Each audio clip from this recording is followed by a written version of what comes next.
people here are excited to see him. Weighing in at 192 pounds from Council Bluffs, Iowa.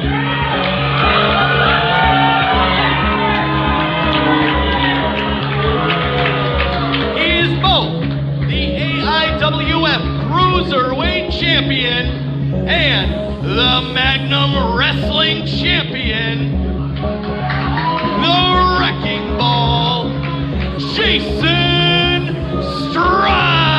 And both of those titles on the line tonight.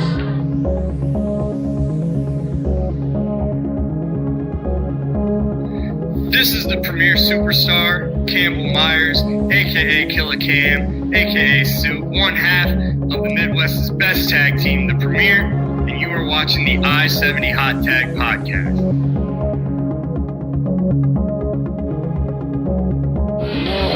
Heavyweight champion.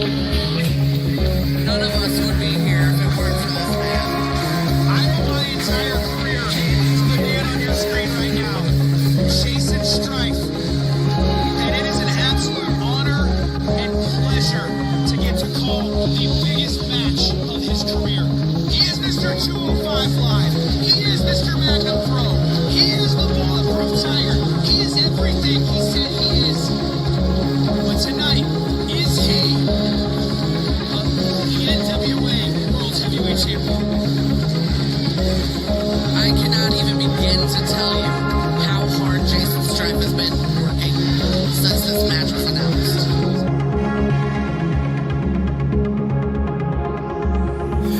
Alright, this is Moonshine Mantel, and you're watching the I-70 Hot Tag, where they always keep it 100 proof.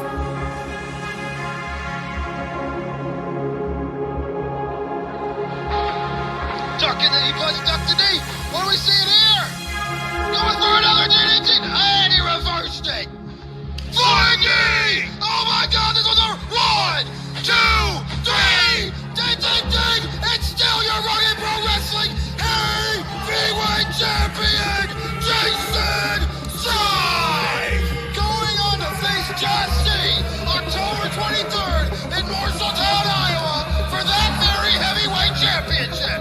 Oh my God! Ladies and gentlemen, thank you so much for tuning in tonight.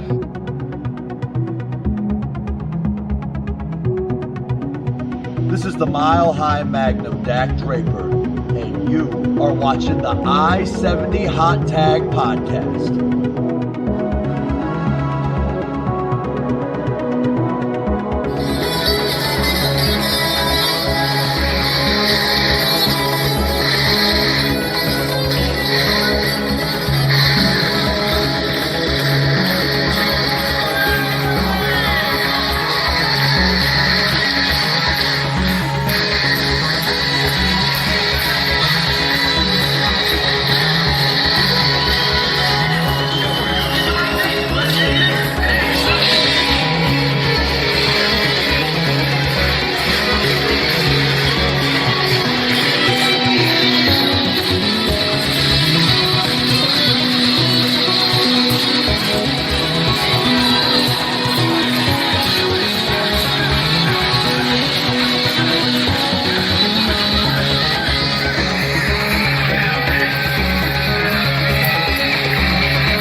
Josh Elliott, reigning, defending Impact World Champion, and you're watching the I-70 Hot Tag.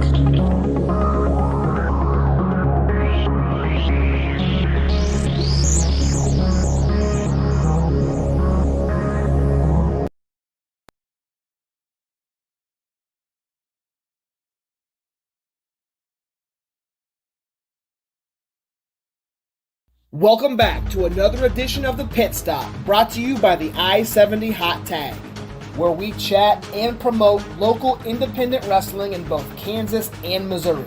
Tonight we have a very special guest. He's not the first of his family to compete inside the wrestling ring.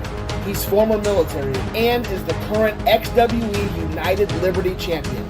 Some may call him the Little Pit Bull, but tonight we are joined by the American hero Johnny Faith.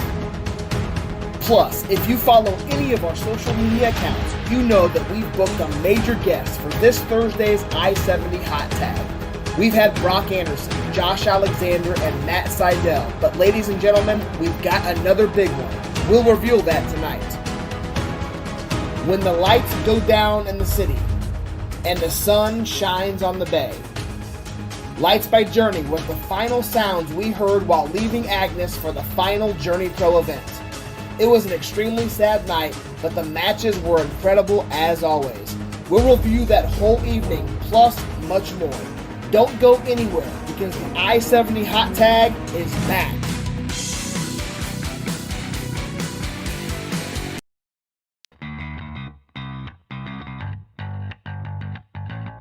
I am old evil, that damn coyote, Christian, by God, Rose. This is Stormy Renee. You're looking at the big strong boy. Because I am the illustrious one, Ray Leon. This is a King's Road Slayer, Darren Neal, baby. Yeah! Reach for it.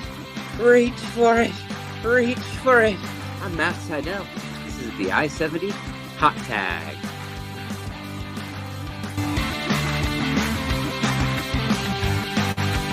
And now, the I-70 Hot Tag with your host, Chaos Chase, and the real Josh.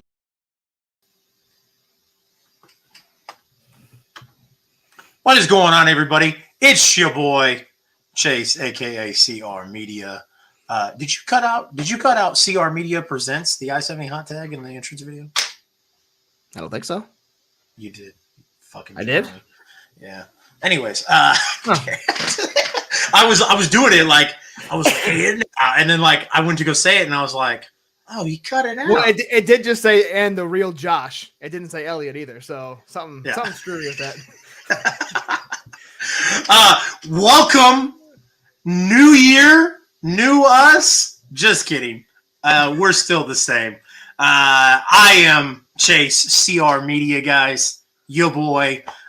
This is my co-host, my good friend, Josh, the real Josh Elliott. Josh, how was your holiday, sir? It was great, man. It was great. Got to spend a lot of time with the family. We, as usual on Christmas Eve, we went with my wife's family, and then Christmas Day, we went over to my parents' house, and kids had a blast, man. It was, they're 4 now, so they're all about Santa Claus and waking up and looking in those stockings and seeing the milk and cookies and all that good stuff. So it was a great holiday. How about you? It was good. It was quiet. It was didn't do a whole lot of traveling or anything like that. So it was very nice. But I'll tell you what, I wanted to get this show back going, especially like when we went to JourneyPro and we've been planning. We announced the XWE sponsorship before we went on break. So, I've just been itching to get into the I-70 Hot Tag. So glad to be back.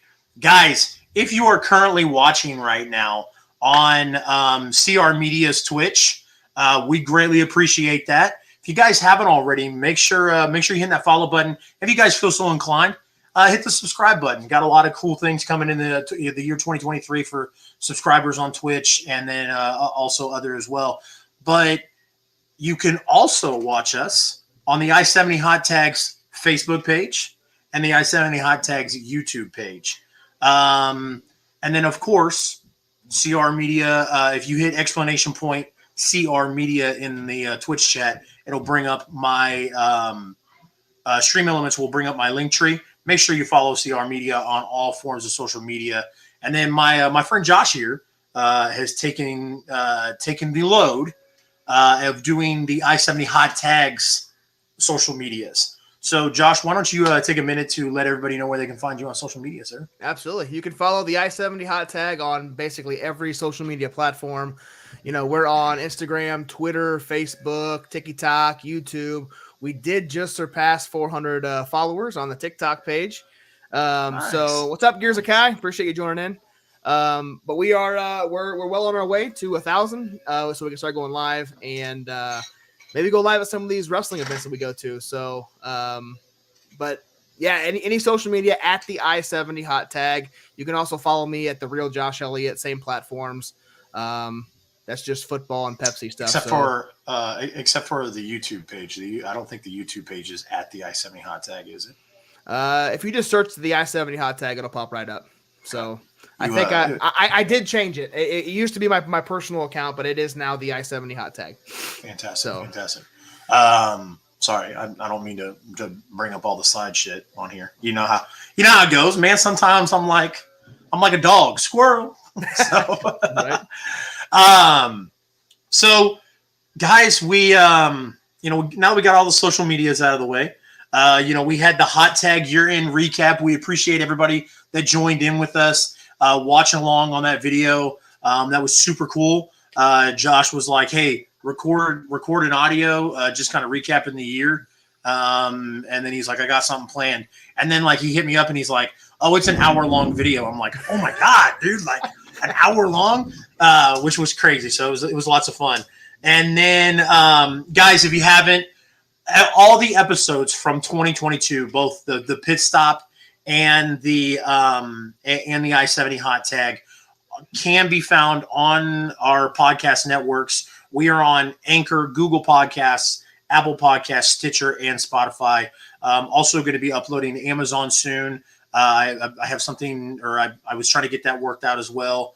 So want to try and get on as many podcast platforms as you can, because sometimes people don't have the opportunity to sit and watch these videos live, and that sucks, man, because you can't see my handsome face. And granted, you are saved from Josh's salt and pepper hair, whatever the fuck is going on there.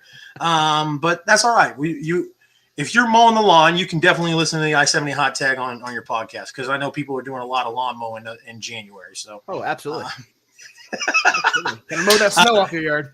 Yeah. And then, of course, you can check the videos on demand on YouTube, guys. Want to remind everybody, we do have a guest, and Josh and I are getting ready to introduce him. We are very excited to have him on. But after we're done interviewing him, we also have a huge announcement for our guest on Thursday. You guys know how we do it. We always do our guest interview, and then when we come back, when we come back from intermission, we announce our guest for the next week. So we're very excited about that. But before we get there, we can't forget, we've got a big interview tonight. We've got the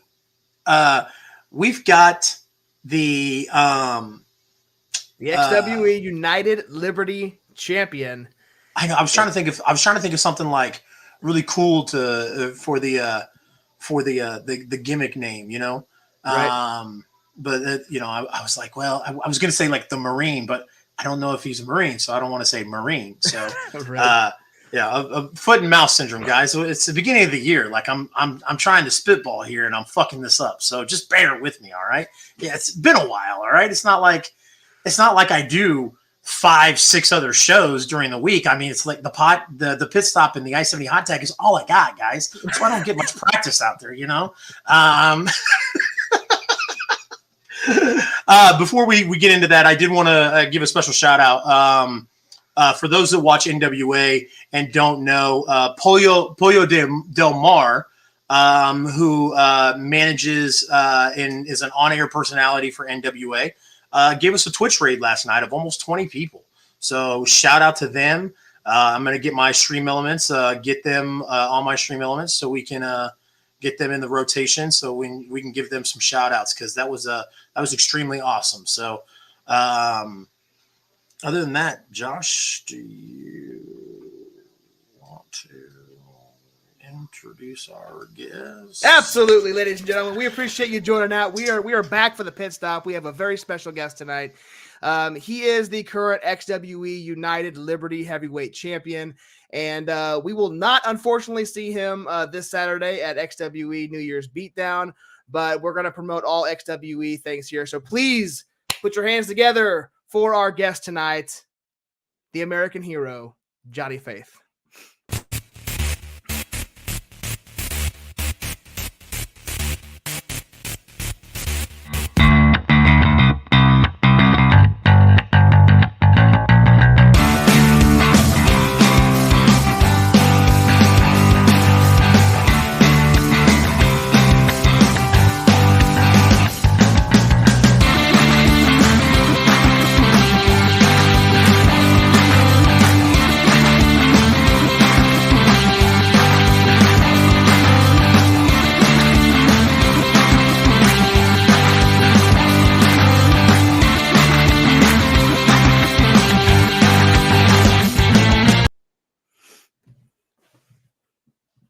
it going, gentlemen? Fantastic. How you doing? I'm good. Happy New Year. Thank you for having me on, for sure. Happy New Year. Chase, you are muted, sir. Fuck. Gosh, I'm sitting here talking and I'm like, man, it's like must be a lag. And then you said I was muted. So I have a cough. So every single time I mute myself, and I've had this. Josh knows I've had this cough since the beginning of fucking November, which is great. So, anyways, Johnny, appreciate you coming on tonight. We appreciate you taking the opportunity to come on here. Let our viewers get an opportunity to know you more. You know, obviously you're frequent Kansas quite a bit, and that's our shtick here. We cover Missouri and Kansas independent professional wrestling. So definitely appreciate you taking time out of your schedule to come do this. I did want to start this off really quick. I think Josh, did you say the American hero, the American hero or American bad? I feel like American hero and American badass are both like taken by somebody. So, but those guys haven't. American badass hasn't been used in like 20 years. So I think we can get away with calling you an American badass, right? Hell yeah, I like it. So. Johnny, before I get into the interview, I did want to say thank you for your service. Number one. Appreciate it. Number two, what branch of military did you perform in? I was in the Army. Was in the Army. Okay. Fantastic. Yeah, I was in the Army for a good chunk of my adult life. So yeah, it was a ride, I can tell you that. I bet, man. Like I said, I have huge respect for those guys. I have my father was military. He was Air Force before he passed away from cancer a few years ago. Love that stuff, man. Appreciate it. So, Johnny, I start off all these interviews I do by asking the same question. And I want to emphasize, because the point of these interviews is for our viewers to get to know Johnny Faith a little bit more and to put you out there, because we love the work that these wrestlers put in Kansas and Missouri and in the Midwest area, and I think the Midwest independent wrestling scene is second to none, and want to promote it as much as we can. So with that being said, tell us and our viewers, who is the character of Johnny Faith? So, obviously, I'm a military veteran. I really wanted to keep honoring after I left the service. And once I found the professional wrestling world, I figured out that could be a way that I honor. I have a set of tights where I have 4 initials, and they're 4 people that I've lost, along this journey. That I memorialize every time I step into the ring, soldiers and, other service members that I have, come to know and have also lost, keeping their memories alive. All the veterans out there, past, present, I just try to, I'm a big honor driven guy. So I figured that, after, giving back to this country, I can honor those that are still, serving, or, just like me, have served before. I don't, want to, try to say it's all for me. I did this for me. Obviously, it was a dream of mine, to be a professional wrestler. My grandpa did it. But to honor the military service as a whole is a huge chunk of what Johnny Faith is and what he stands for. Because if it wasn't for those people, men, women, we would not be able to enjoy the freedoms and the hobbies and the fun things we enjoy today, without them defending the front lines for us to, live, sleep peacefully at night. Right. Yeah. And I want to echo Chase too, as well. Thank you for your service. As we're seeing that in the chat as well. I have family in the Air Force as well. Chase did as well. So, we've got some, a lot of Air Force guys, but military as a whole, thank you for your service. So, and you brought up your grandfather. I did, during our research, I came across the interview that you had done a while back, and you mentioned that you got into professional wrestling because of your grandfather. And he was a wrestler back in the 70s and 80s, is what you said, down in the Southeastern Territory. I wanted you to kind of introduce us to your grandfather. Where did he wrestle? What was his wrestling name? And kind of just give us a history lesson of your family in wrestling. So my grandfather was a military veteran, just like I was. He served in Korean War and also in Vietnam Army as well.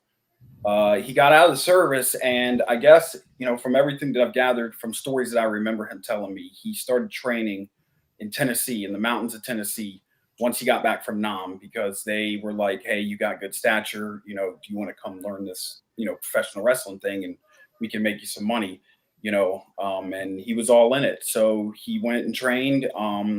My family at the time lived in Charlotte, North Carolina, and he started wrestling around there, Winston-Salem, Greensboro, Raleigh, up in Virginia, down in Georgia. So pretty much just all over the Southeast there for about 5 or 6 years, from about the mid-'70s to the early '80s.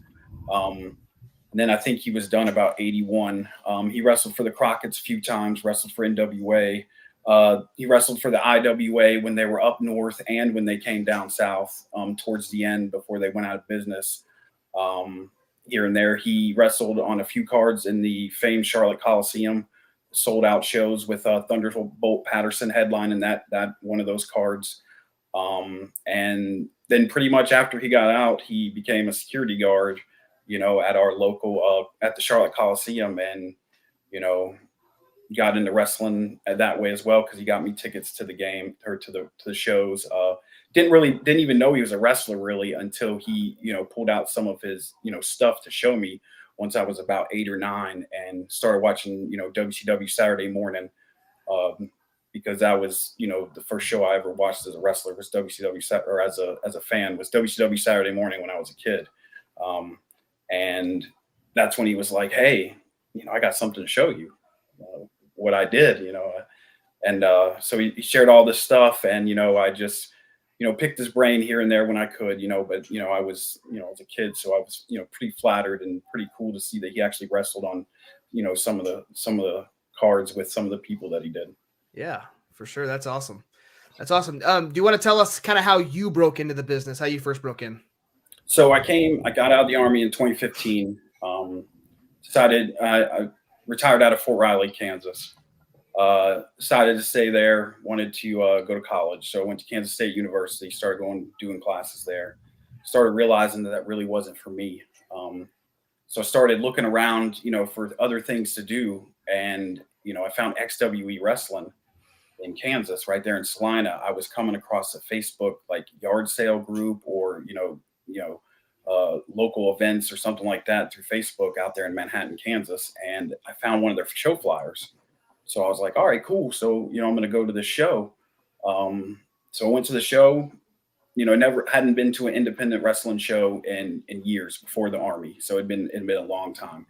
And I decided, to go, and had a great time. Like, I was invested. I had no clue what the storylines were, who the wrestlers were. I just wanted to go for an escape, to get my mind off of things. So I went to an XWE show and was hooked ever since. Went back, for months and months and months as a fan. Well, the owner, Billy Simmons, he also trains wrestlers, but he didn't have a training facility at the time.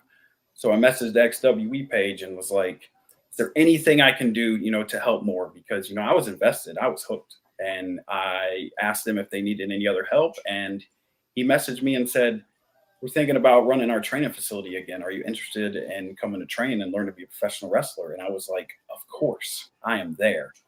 So I drove the hour and a half, 3-4 times a week for 6-7 months, and trained with Billy Simmons right there in Salina, Kansas, with Stormy Renee and Morgan LeVay. Ray Leone trains there now. Mitch Onyx trained there, and that's how I started. I made my debut in April of 2019, wrestling my first match against the late Bubba Sutton. And it's all down. It was all good from there. I was ready to rock and roll. Johnny, I wanted to ask you, is there somebody that you base your wrestling style around, possibly your grandfather, or, somebody wrestling on, somebody who you grew up watching? So yeah, pretty much who do you base your style on? So I do a lot of My grandfather was a very intense man from what I heard. So I tried to base that off of him. I have never seen him wrestle. I've never seen any footage. I have a bunch of 8x10 photos, stuff like that. But I've also, went back and found some old clippings out of newspapers that kind of describe the matches here and there. A couple sentences per match, to describe what went on. And I would, I come to find out, I've also interviewed other wrestlers that he has wrestled as well, just to get more information on, how he was as a wrestler. And, he was very intense. He was a bad guy for sure. Very intense, obviously opposite of what I am. But I try to take that intensity and just roll with it. Plus with my military background, it's easy for me to turn the switch on for intensity. I can, the way I try to bring it is more of like I'd say Benoit, in type intensity. I'm very vocal, very, very loud. So I just try to, I took my grandpa's from what I've gathered, mixed it with some Benoit, a little bit of, I guess maybe even Taz too, on the intensity side. And I just, it's pretty much myself turned up to 1,000%. I like it. Usually seems to work for a lot of guys. So yeah, I like it. Yeah. Does fit you well. For sure. Yeah. So we're going to get to the XWE stuff here a little bit later, but Raz, who we told you we had a fan from Australia, so that's a very nice looking title, XWE United Liberty Championship. It is. It really is. But I mean, it's good. It's definitely, it was a great early Christmas present. I can tell you that. Hell yeah. So, I was going to ask you about your training. You kind of already touched on that a little bit, but kind of tell us a little bit, we focused a lot on Missouri when we first started the podcast, and we're kind of slowly transitioning into Kansas a little bit more. This XWE event's going to be the first one that we're sponsoring on the Kansas side, besides Central Stage, which is in Kansas City. But tell us what you know kind of about the Kansas Wrestling Alliance. We know that they're kind of, they're an umbrella over XWE and United Underground in Wichita. Kind of tell us what you know about the Kansas Wrestling Alliance for those who may not know. So Kansas Wrestling Alliance is PCW, which is Prairie Championship Wrestling, I think based out of Hutchinson, Kansas. There's also XWE, which is out of Salina, Kansas. And we actually just had a super show in December that showcased talent from both companies, Wrestle Brawl 2 in Salina, Kansas. It's just two good companies just, with a lot of talent, just trying to make a good wrestling scene there in Kansas. And it works out. It really does. Like whenever either one of those companies or XWE or PCW or KWA as a whole puts on a show, it's definitely top to bottom some of the best talent you'll see in the Midwest for sure. Yeah, no, we went to UUCW,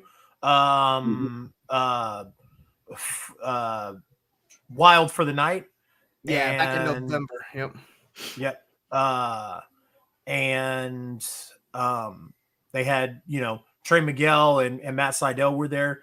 And obviously it's Matt Seidel and Trey Miguel. Like that's great and all, but I mean, I was, not being really familiar with a lot of that talent in the West Kansas kind of Colorado area that kind of mixes in there. Yeah. Ray Leon fell in love with that dude. It's just crazy. Like the talent that was there that night. And it was like, okay, like this is a nice pool. That's all they're trying to do. They're trying to get the best talent for the best fans and put on the best shows. That's all they're trying to do out there, and it's working. And every time I go to a show, even as a wrestler, I'm amazed at the talent that's there and how good the matches are and the quality of everything overall with the shows. Yep. Agreed. So Johnny, wanted to ask you, where do you see Johnny Faith in 5 years? 5 years? Yeah. I am hoping in 5 years to at least wrestle for NWA at least once. Like that is my goal, right? My grandpa wrestled for them. So I always thought that it would be good to wrestle for them. If IWA was still around, I'd try to, do my best to get there as well. But right now, NWA was where he that was his stopping point pretty much in his career. So I want to try to at least get there at least once in 5 years. And to be honest with you, I just want to put on quality matches, entertain as many fans as possible, be a scapegoat for people who have problems and use wrestling to escape. I want to be that escape for those people to show that, hey, it's not so bad. Let me take my focus off this for a second. Let me watch Johnny Faith kick the crap out of this dude really quick, and I'll be all right for a little while. Absolutely, man. Yeah. Absolutely. We it's been a crazy past week in our little independent wrestling scene, and I mean that's what it is, man. Like Josh and I went to an event, and that was exactly what we thought, or what I thought going into that event. That company helped me, helped a lot of people like get away from the normal bullshit that is life. It's awesome. So, and we appreciate that. Yeah. Yeah. So is there somebody in our local Kansas, Missouri area that you have not wrestled yet that you wish or you hope you can step into the ring with at some point in time? I was supposed to have a match with Leo D at some point last year, and it didn't happen. And I really wanted that match, and I'm hoping that one day that match will happen. I was supposed to wrestle him actually for this exact championship last January in Salina, and I think he came down with COVID like a couple days before the show and had to pull out. And I never got the opportunity. And I see some hints out there that he's trying to come back and get Libby from me. And so, I mean, that right now, that would be one of my top opponents right now is to fight Leo D. Did you have any interactions with Eugene while he was there as that champion? Oh, yes. I'm the one that helped him win. Well, I didn't help him win.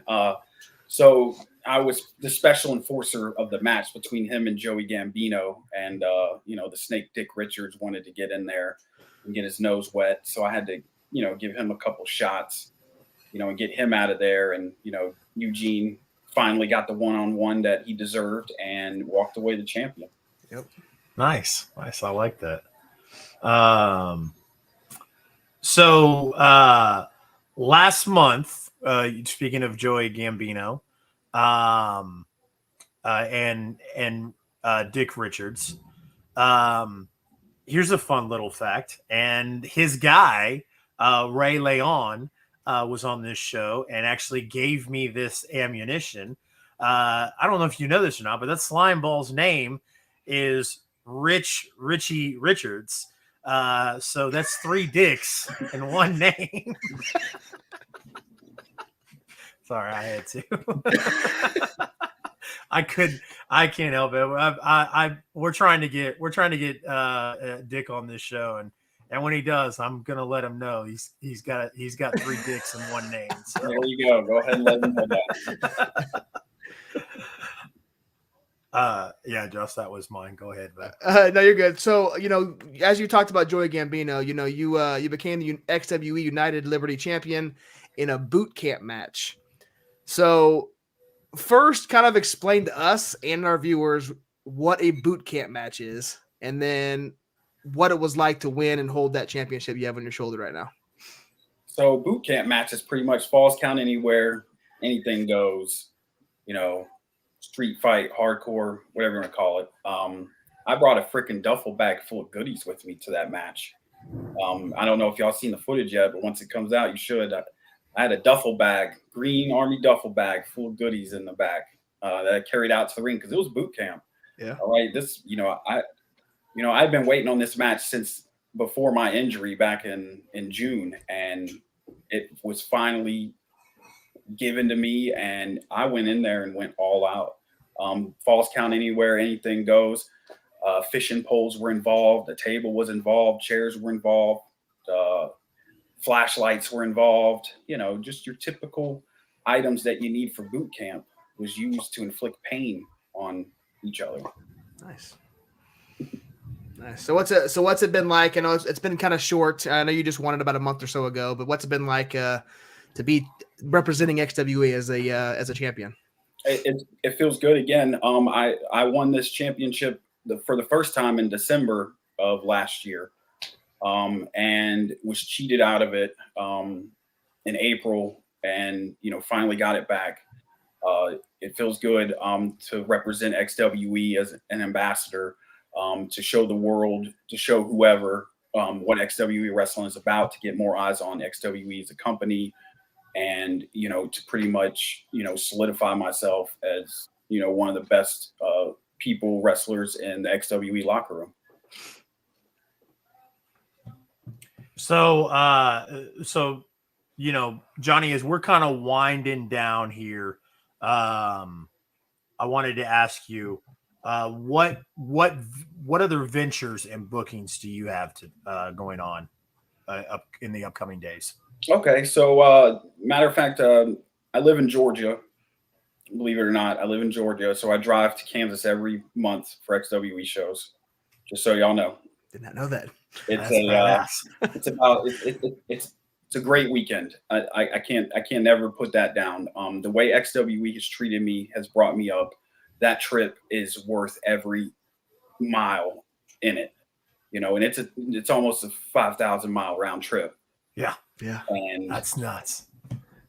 It is worth every mile. And I do it every month because I love that company, and they help build me. They help make me Johnny Faith, so I can do no wrong but give back and drive out there. But I got some shows around here. Got a show on the 14th coming up, Championship Wrestling from Georgia in Swainsboro, Georgia, at the Swainsboro Rec Gym. I got them coming up. I also am going to a NWA CYN tryout up at School of Morton in Chuckey, Tennessee on the 29th.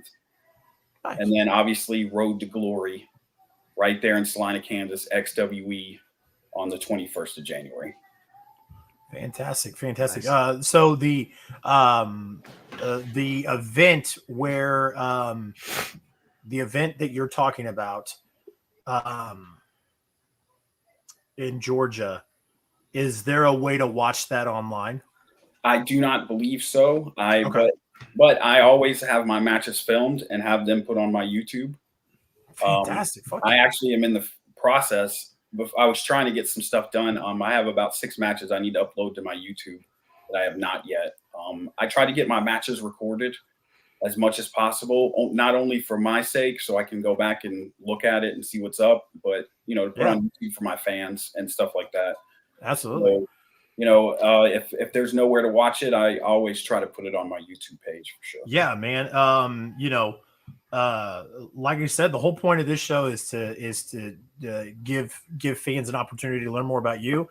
And dude, let me tell you something. If I'm a promoter, I'm definitely calling a guy who's fucking driving 5,000 or 2,000 miles or whatever it is round trip to come wrestle. In a heartbeat, I'd do that. So, that's awesome, dude. I just do what I can to give back to the people that give me opportunities. Like that's all it is for me. If you give me that opportunity, I will show you why you made the right choice giving me that opportunity. Absolutely. That's awesome. The other question I want to ask you, Johnny, is you mentioned your YouTube. I'm kind of skipping ahead here. We kind of, anyways, I have found where all to find you on social media today, but kind of let our fans know where all they can find you on social media and find you on YouTube as well, so people can go watch those matches. Yeah, so my tag is the same across the board. It's Johnny Faith 704. So at Johnny Faith 704. YouTube, Fantastic. Instagram, Twitter, Facebook. At Johnny Faith 704. Awesome. Nice. So, where can people buy, or do you have Johnny Faith merchandise? And if so, where can people buy it? I have a Pro Wrestling Tees shop set up. There's about 3 to 4 designs on there currently.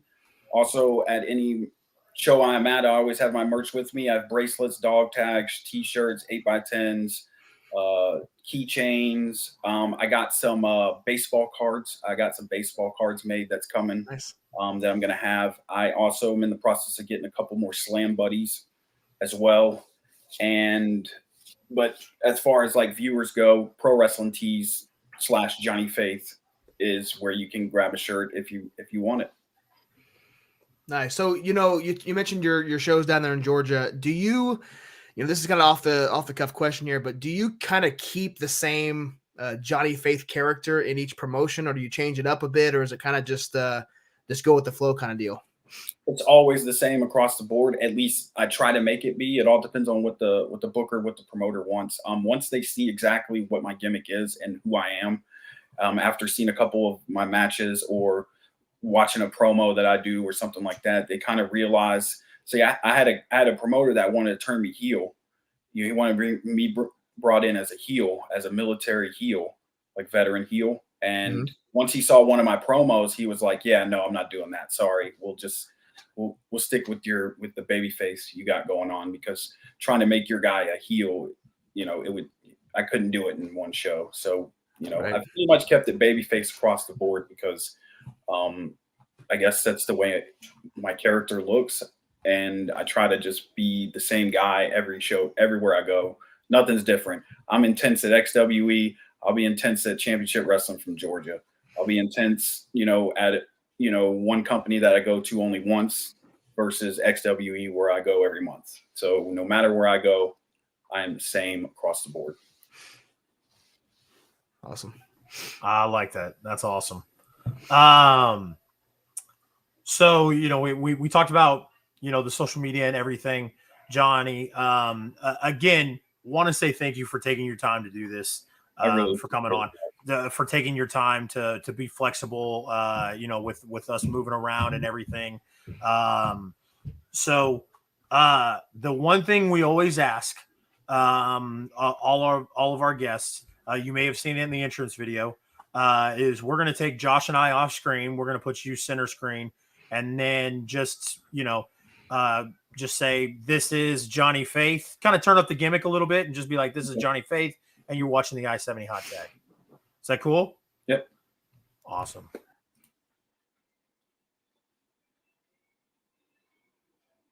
Whenever. Yeah, sorry. Go ahead and do it whenever. Okay.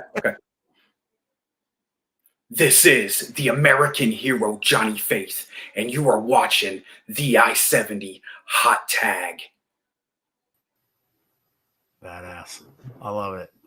Oh, man. Johnny, again, cannot thank you enough. Obviously. Hey, look who's in here. Oh, Billy showed up. Look at that. Obviously, like you said, we're not going to see you this weekend, but this is obviously not going to be the last time we're going to be in Kansas, in XWE, in the KWA. So this is kind of our niche. So we will definitely see you around, sir. And Josh, if you have anything to close us out, we'll go ahead and let Mr. Faith get out of here. We appreciate your time, Johnny, and we'll see you down the road. Hey, I'll see you guys later too. Hey, Billy, it's all right. You tuned in a little late. No big deal, boss. Go back and watch. Yeah, it'll be on our YouTube. I appreciate everything, guys, and I am humbled by the opportunity to come on, and I hope I can come on again in the future. And I salute both of you guys. Thank you. Absolutely. For sure. All right, we appreciate it, sir. All right, buddy. Take care. Yep, you too, guys. All right. That was your XWE Liberty champion, Johnny Faith, man. The American hero. I like it. The American hero. Yep.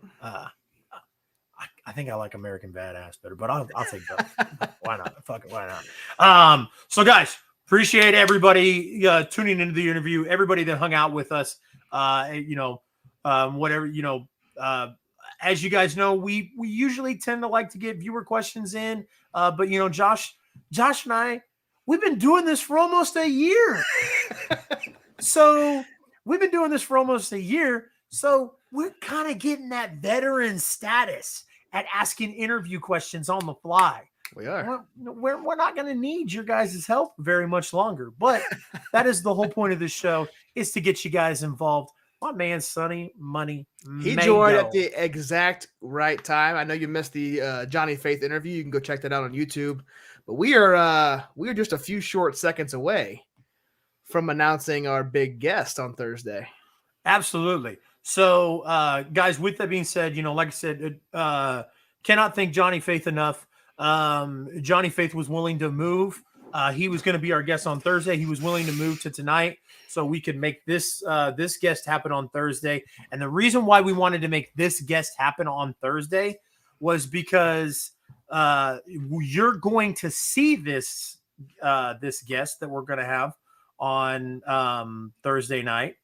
You're going to see her this weekend at JourneyPro in St. Louis, Missouri. So, Joshua, do you want to go ahead and? I do. Let's. Hey, let me ask you first. Are we going to commercial right after the announcement?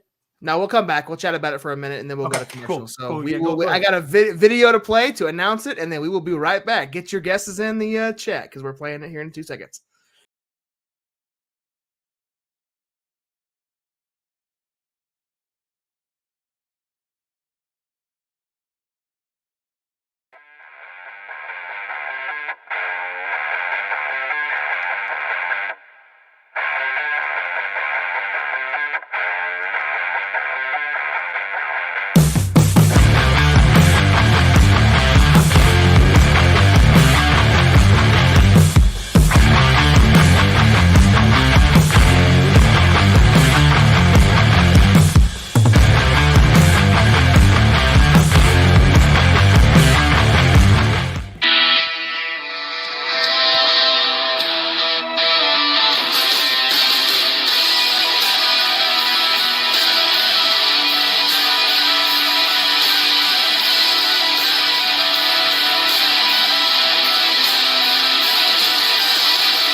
Yeah, guys, you saw that right.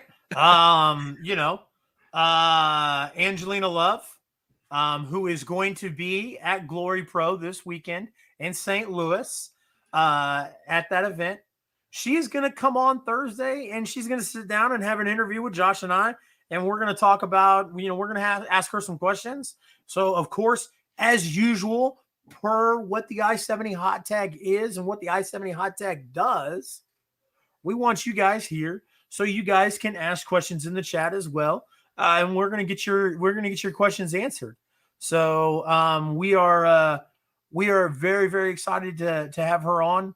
Like I said, cannot be thankful enough that she's willing to take the opportunity to come on and let us interview her and let us let us help put JourneyPro over. As you guys know, we've been to a JourneyPro event before. We know the gentleman who runs JourneyPro. He's a favorite wrestler of mine in the Kansas City area and in the St. Louis area. And so they don't need a lot of help. But you know what? We want to try and put as much eyes on that product as well. And the reason why I say they don't need as much that much help is because JourneyPro, as you guys know, puts on phenomenal shows. They bring in high caliber talent, and like I said, they do a great job over there. So, with that being said, Josh, do you want to add anything to that? No, you're going to see it in the mid-show break. Angelina's coming in, and she's going to be facing Blair Onyx at JourneyPro this weekend. So it's going to be a hell of a match. We're going to talk about that, as Chase said, promoting that JourneyPro event. As he said, we were a sponsor of the Josh Alexander match. Yes, Brian J. Bebe knows, Dan the Dad. But extremely excited to chat with her. This is crazy, man. This is crazy for us to sit here and chat local independent wrestling, and we're interviewing some of the top names in the sport. So Angelina is one of them. So, I mean, hell, she's a 7-time women's champion. I know she was number 2 on the in the world for women's wrestlers in 2009 or 2010. So could not be more excited to chat with her next this Thursday. So absolutely. With that being said, guys, as always, we're going to take a short 5-minute break. Stay tuned, kind of watch the break. That's going to announce all the matches that's been announced so far for XWE. It's going to go through the Glory Pro matches and our upcoming guests for the next month or so. So stay tuned, and we will see you guys in about 5 minutes.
buy donuts, and that's kind of the same thing.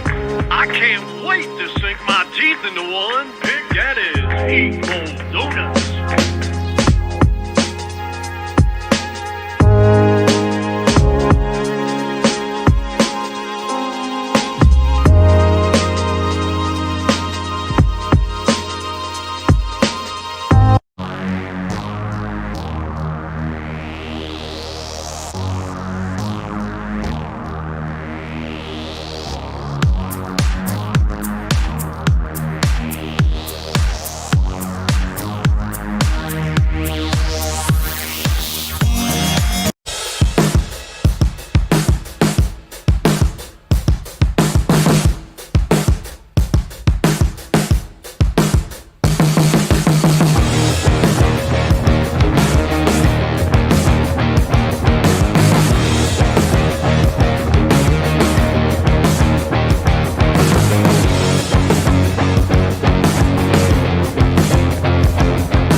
What is going on, everybody? Welcome back to the I-70 Hot Tag Pit Stop. Appreciate you sticking around. Well, that period at the very end was a lot shorter than it used to be. So, oh, okay. You usually do the thumbs up, and I do the thumbs up, and then I was gonna do the thumbs up, and then I did something else, and then you were like, "Oh, let's put Chase on screen." You schmuck. You schmuck. Yes, guys, welcome back to the I-70 Hot Tag, the Pit Stop. And we just got done interviewing Johnny Faith, the KWA Liberty champion, and great interview. Dude, that really sucks, man. Can you imagine like a family member or somebody you like loving wrestling so much and wanting to be a part of the business or whatever, and then finding out that like you can't, like there's nothing you can find of them wrestling, like, and that's just crazy. You know, you think about like all the footage that like WWE has. Remember the old footage that they used to have of like the Coliseum theater wrestling at the beginning of in the intro of WWE, and like just to think that like you know, he can't find any footage of his grandpa, like that sucks. But again, thank Johnny Faith for coming on here. Thank Johnny Faith for his service. We had a nice interview with him.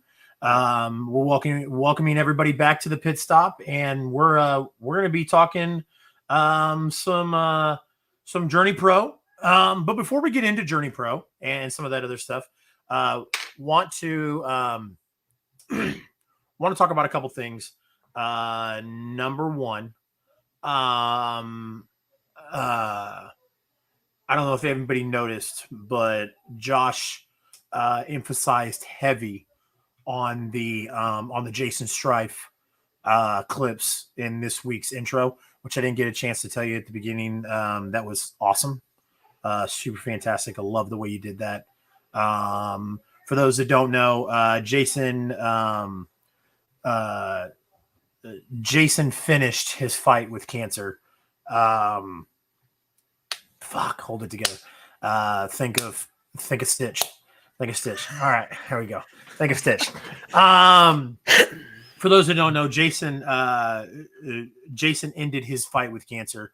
He had been put in hospice, like we talked about on this show, and it happened Thursday night while we were at JourneyPro that he passed.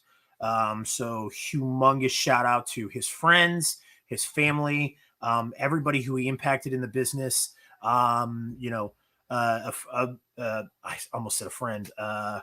Anyways, a wrestler in the Midwest area, Jay Fowler, Bad Buns, was going to take the opportunity to come on the show. And when he got the text that day, that Jason had went into hospice, and then Jason passed away before Justin made his way through the curtain on Thursday night at Journey Pro's last show.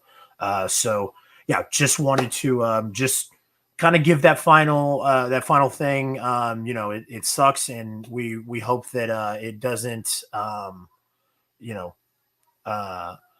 We hope that the people that affected can move on and start a plan of recovery, because it sucks. So, but we wish his family the best. We wish Magnum Pro the best, and yeah. So, and then yeah. So from more daunting stuff to another, Journey Pro's last show, Thursday. Josh and I both went, and it was just as amazing as I thought it would be, and it made saying goodbye to those guys that much more shitty.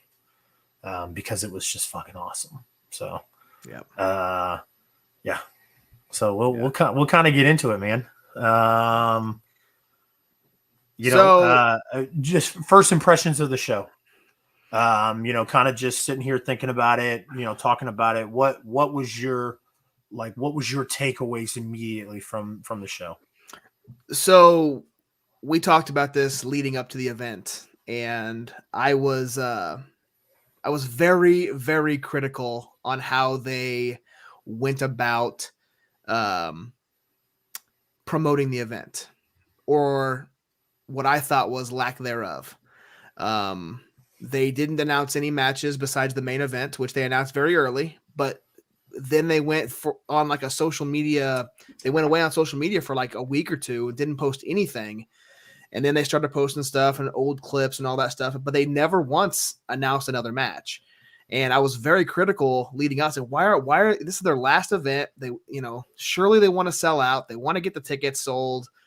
But showing up there and seeing the crowd that turned out was a lot better than I was expecting, just because of the lack of promoting. But like I said, what I tell you, I told you to trust the process. I said trust the process, and you're right, and I should have, because they turned out, they showed up, and we did too, and it made it nice because we didn't know what was coming next. We pretty much knew for the most part who was going to be there, but we didn't know who was wrestling who. We didn't know who was there, and we're going to get into a couple of these surprise. People who showed up to this event, but overall, man, it was in the 9 months we've done this. This is definitely the best Journey Pro event that I've been to since post-pandemic. It was from top to bottom. The matches delivered on all cylinders, and everybody poured their hearts out into it. To put on a hell of a show, to make it memorable, because that's going to be stuck in my mind for a very, very long time. Yep. I will agree with you and I will disagree with you at the same time. So I agree that this was one of the best Journey events. So here's my thing with Journey Pro. I always felt like Journey Pro put on great events, even post-pandemic.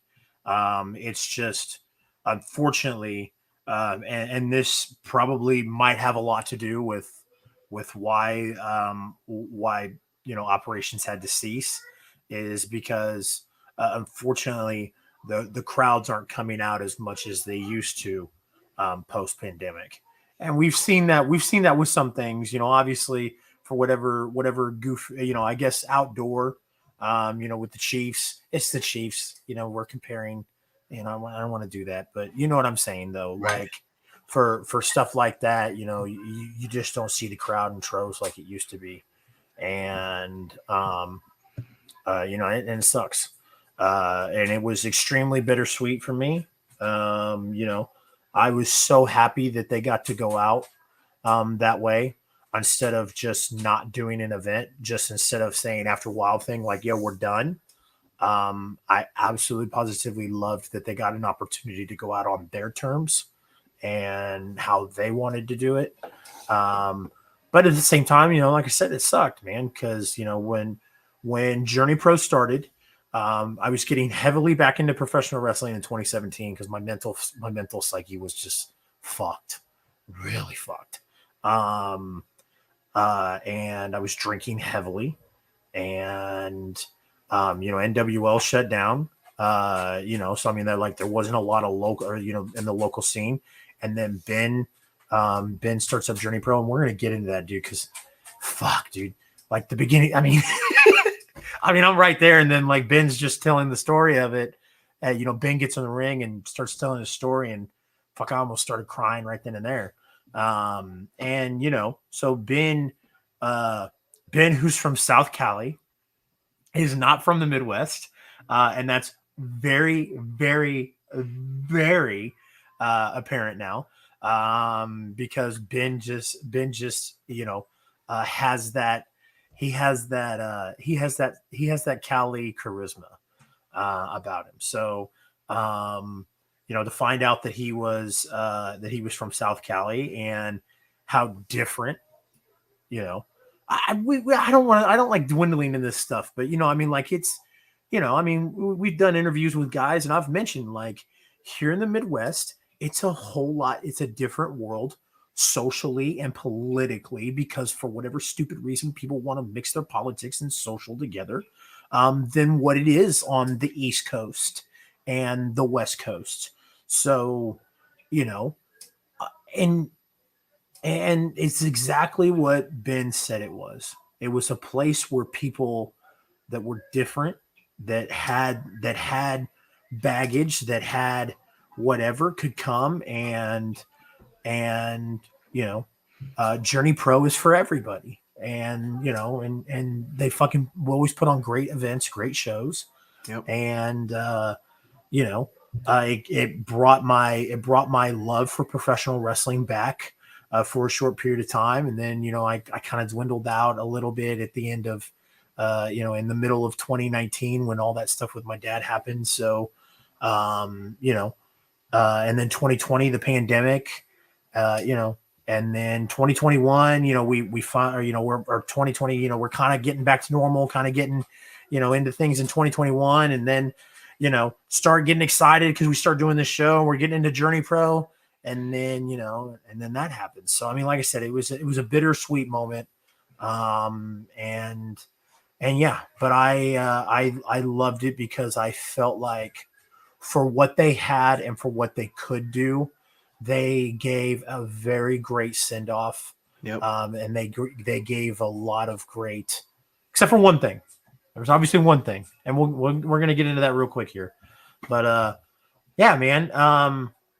Talk to me about your perspective from Ben's Ben's promo, Ben's message. I hate to say a promo, because I know a promo comes from the heart, sometimes, but I feel like if I say Ben's promo, I feel like it's a scripted thing, and it's not. Obviously it wasn't. That was Ben, so Ben's message. What did you think of Ben's message before the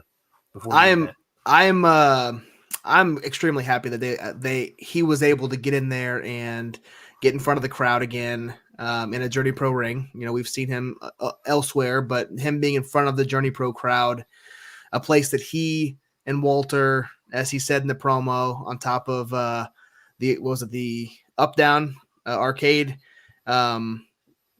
created. And he very heartfelt message. Basically explained how he and Walter started it up, and he also mentioned that he had a lot of regrets not being able to say goodbye to the JourneyPro crowd. He kind of just up and left. And I remember when that happened, and I did not understand because he didn't say why. He just was gone. And I was like, hey, where did Ben go? Where? What? It was not have him get in there. Am I losing? It's either you or me. I don't know which. Oh, on my end, I look fantastic. It says but connections on your unstable. end, It is me. Okay. Goddamn Comcast. It's me. So in the middle of the thing. Yeah. You're fine. You're But anyway, like I said, it was a great send off. Okay. It was great. It was a great send off for Ben. I'm glad he was able to get in front of the crowd and say his goodbyes. So I agree. Fix my connection real quick. You're good. The part that hit me in the gut, the part where I was holding it in, and the part that almost got me, was when he said that he had to choose between which family, and that was a very hard choice for him. And fuck, dude, it almost got me. I was like, because I was right there, and then I was like, think a stitch, and then that's how I bring it back, dude. If I'm about to go in, if I'm about to start crying like a big baby, I'm always like, think a stitch, because if I think a stitch, I'll start laughing. So, but I mean, I was right there, and as soon as he said that, I was like, oh, don't do it.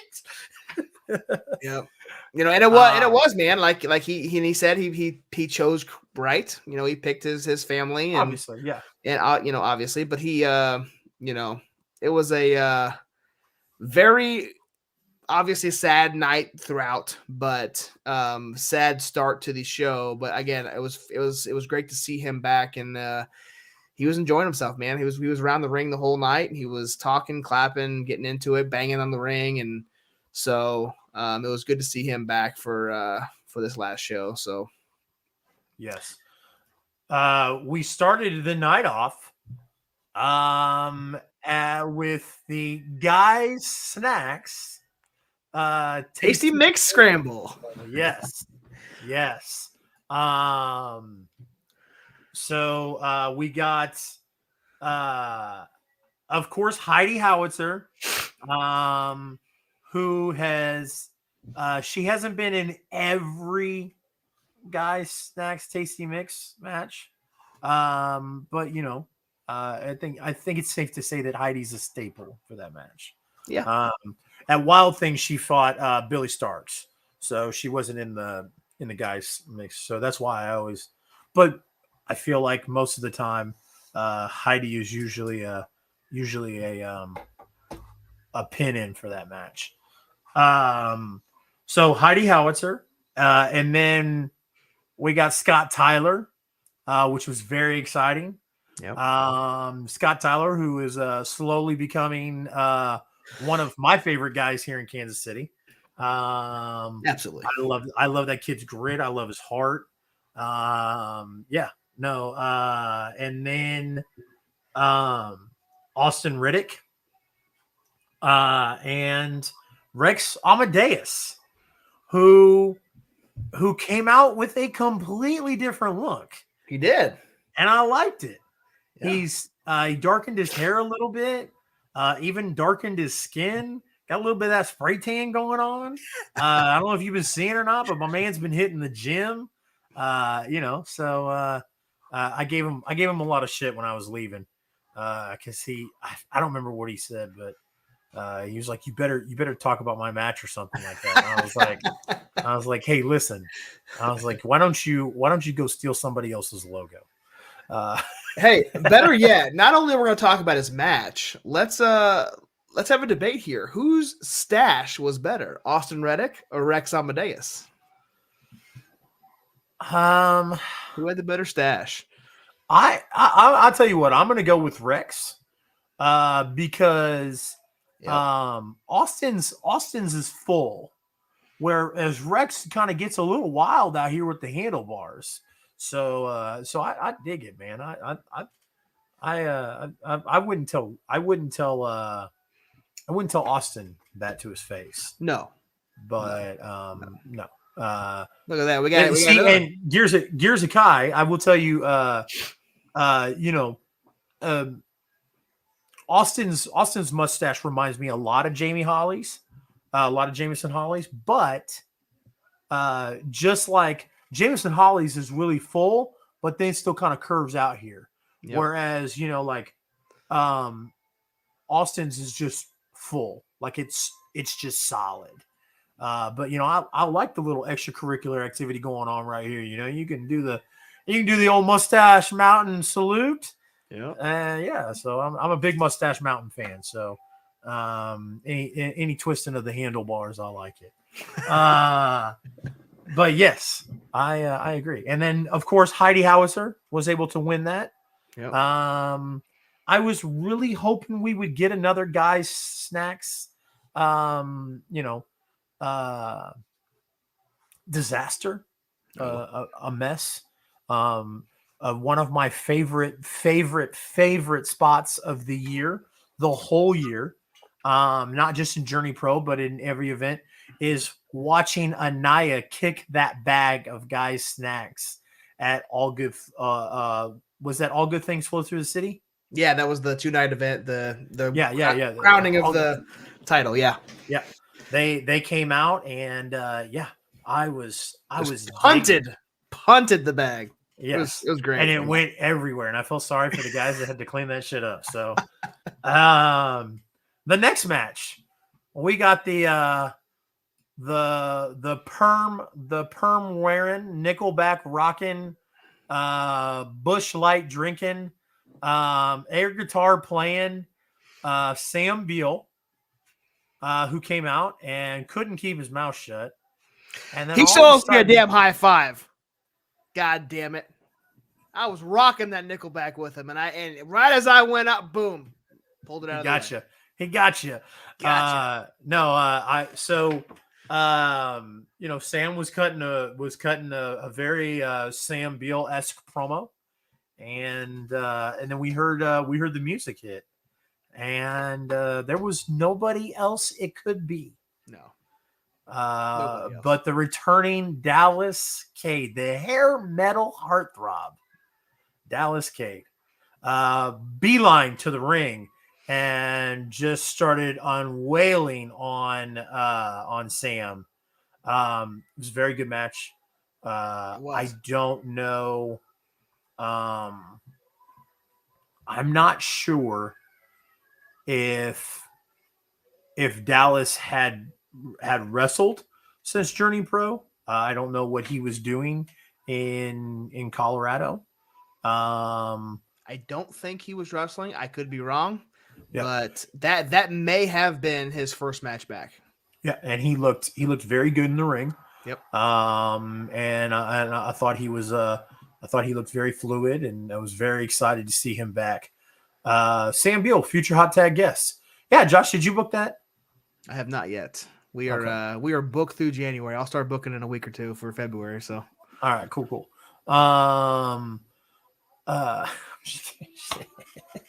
Like I don't get the emails this week.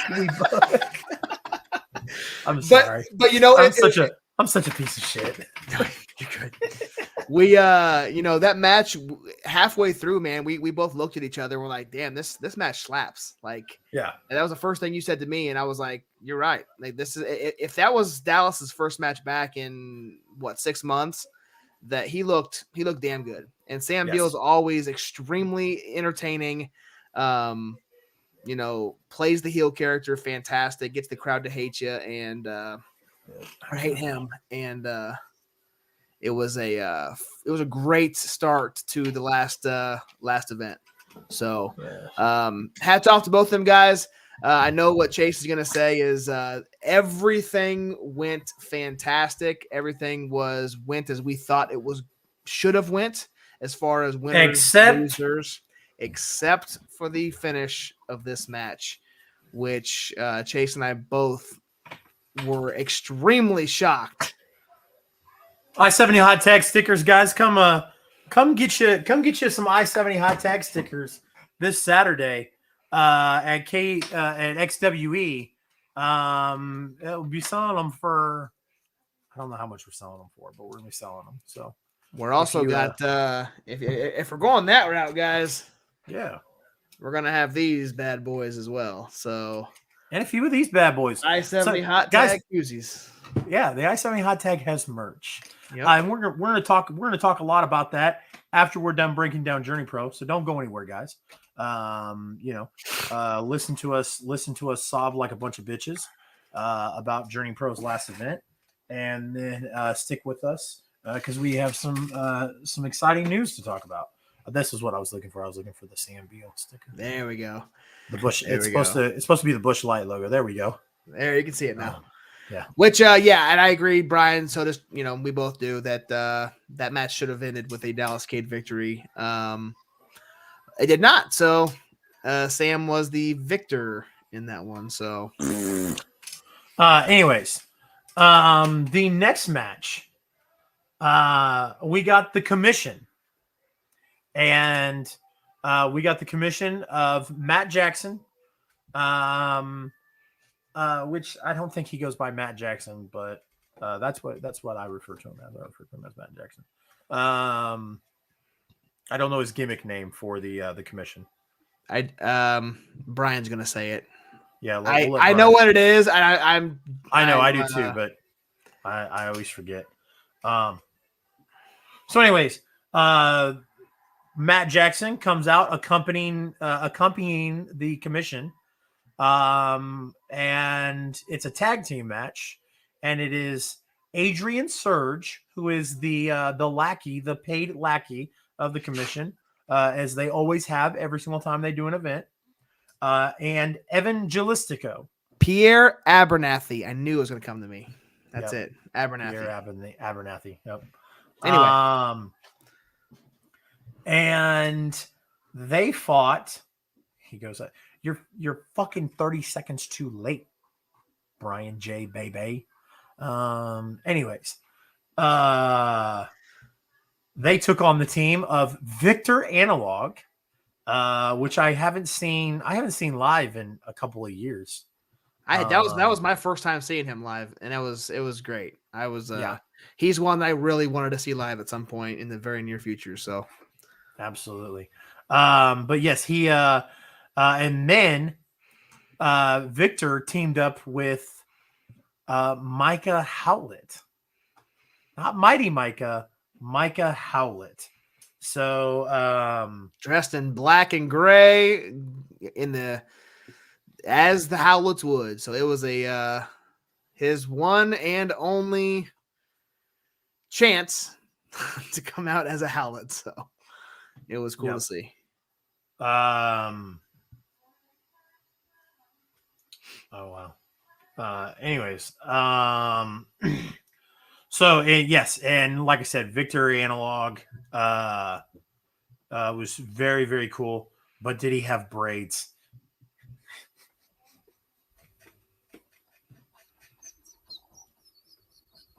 Type that well before Josh said it.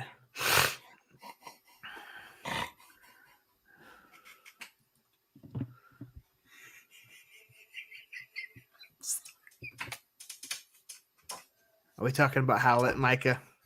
Okay. It took me a second to get what. I'm way behind. Anyway. It's funny because there's nothing to braid. Oh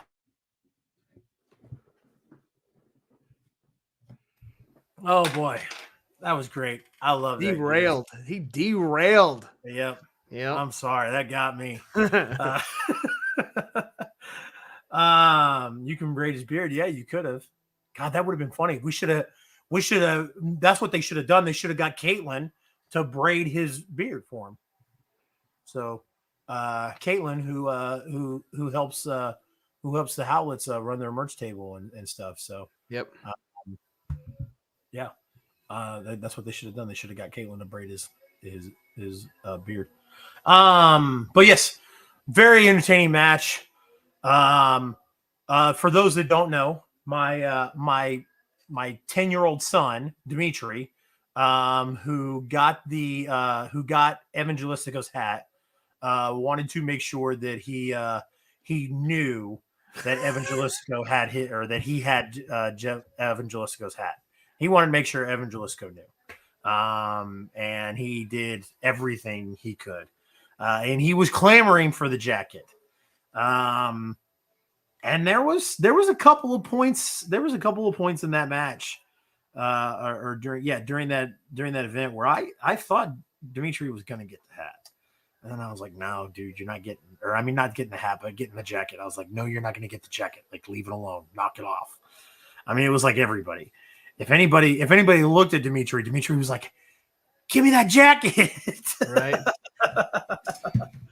So I'm kind of shifting gears. I don't want to change the subject. I'm not. It's still a part of the JourneyPro discussions, but I wanted to chat about, because this happened the majority of this match. There was a, what do you think, 10 to 12-year-old girl who was sitting with their parents behind us that insisted on going between my chair and the guy next to me and standing at the railing, and we're at an angle at the ring. So she stands directly in front of me almost the entire event. And the reason this just caught my, I remembered it, was because she did it 100% of this match promo, this tag team match. And it just sparked my memory that at some point when that main event happened, she did keep going back to the back with her parents. But at that last main event, I had scooted my chair completely over, where my armrest was overlapping the guy next to me's armrest, to where she couldn't come through anymore. And I did not, and she just stood there. I'm like, I'm not letting you in, man. I'm not gonna let you stand in front of me while I watch this main event. So anyway, continue with the Evangelistico promo, because the Matt Jackson, or the Pierre Abernathy screaming at Dimitri was fantastic. Yes, absolutely. So yes, it got very entertaining with my son. And we have talked about on this show, or on the I-70 Hot Tag, a few times that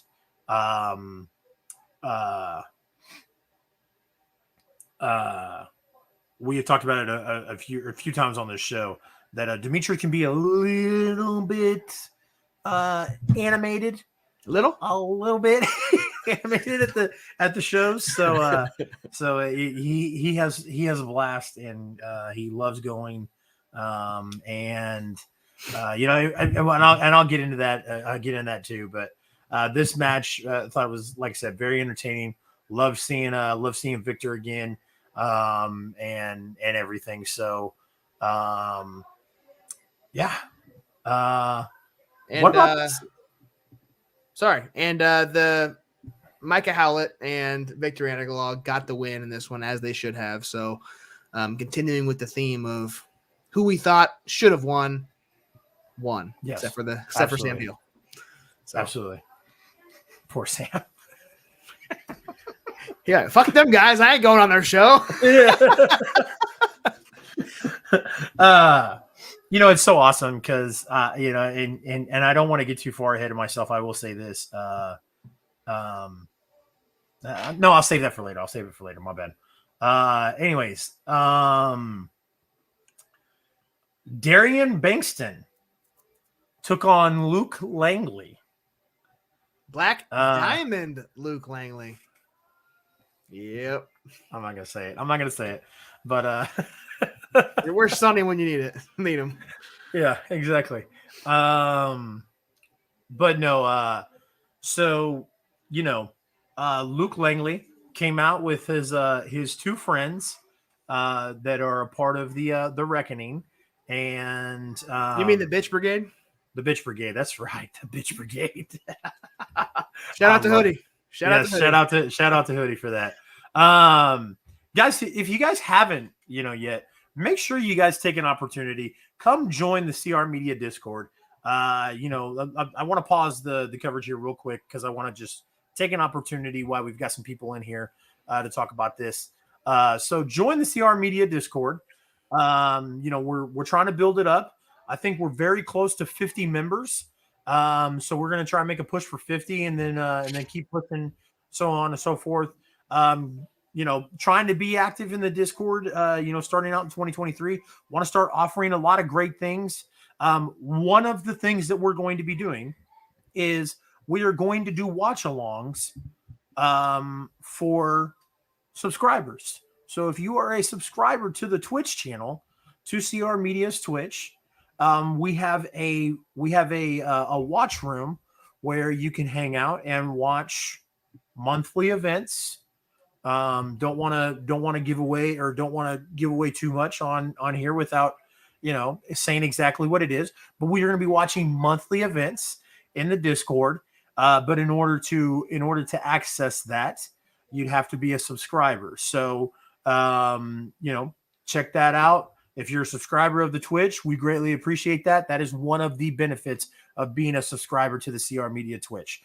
So, like I said, join the Discord, come hang out with us, come have fun as we keep growing that thing in 2023.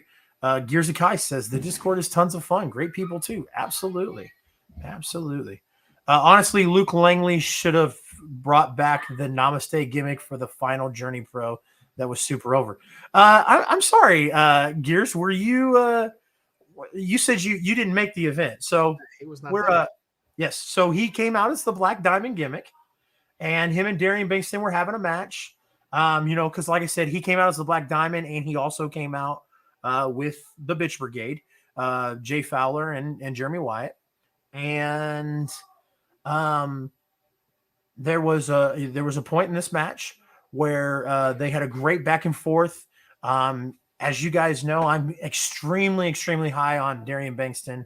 I think he's the shit. I think he's awesome. I think he's phenomenal.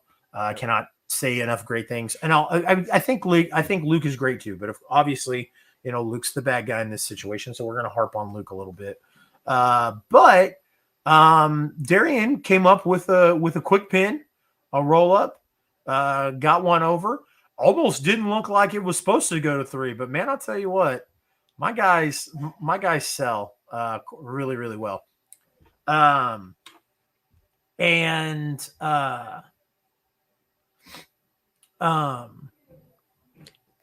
that pinfall, they Luke Langley started attacking Darian Bankston, and to the point where the crowd was chanting, "You still lost."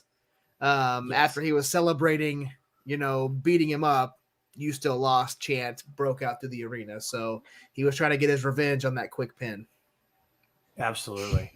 And while he was attacking Darian Bankston, speaking of, Mike Seidel's music hit, and Mike Seidel hit the entrance ramp or the entrance way, and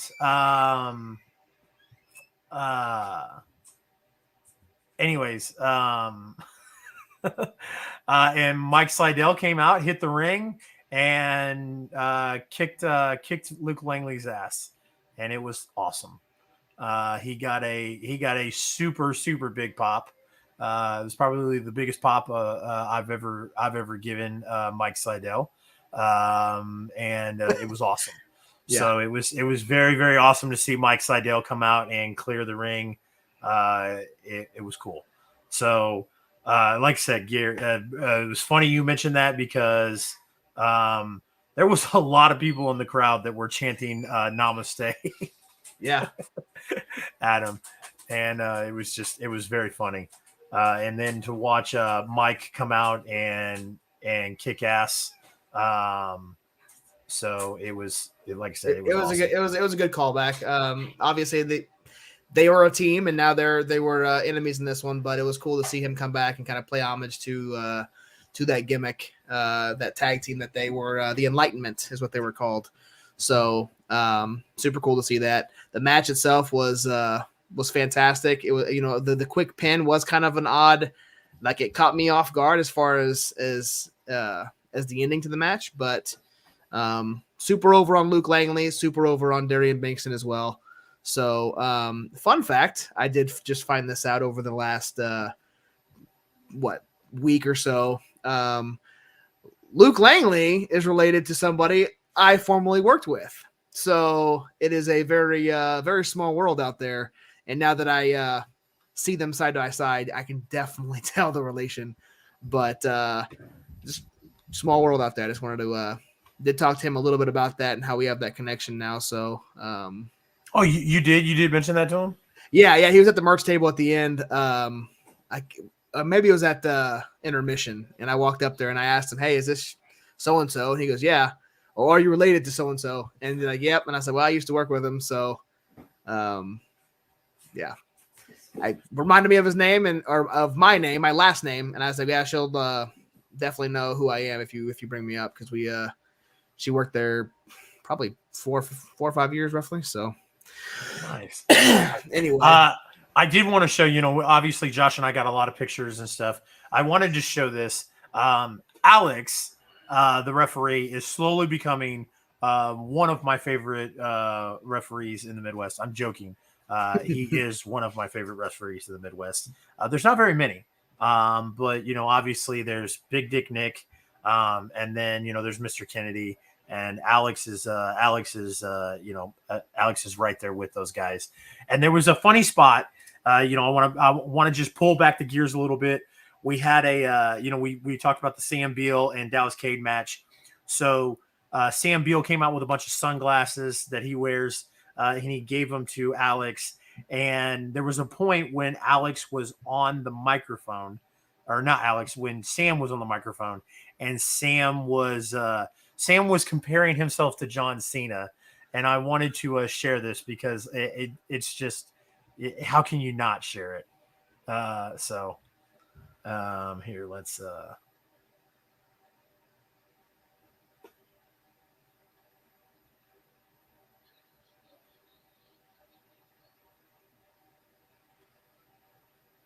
wait.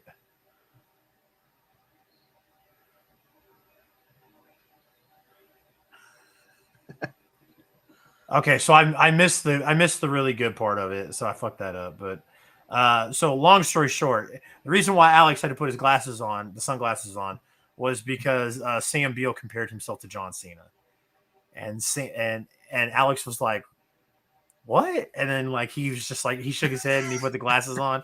So I had to grab the camera and I had to record it because it was fucking gold. So love that dude. Anyways.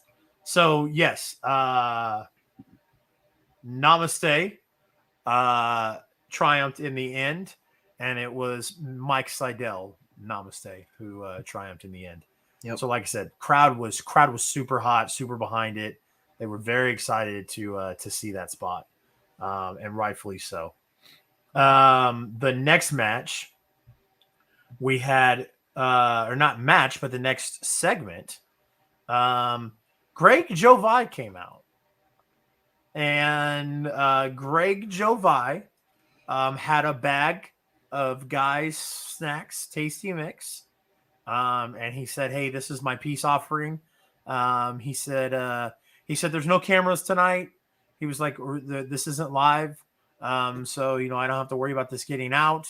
And then he went on to cut one of the biggest babyface promos that I've seen. It was heartfelt. It was amazing. But do you remember earlier in the show when I said that I didn't want to call what Ben Miller did a promo?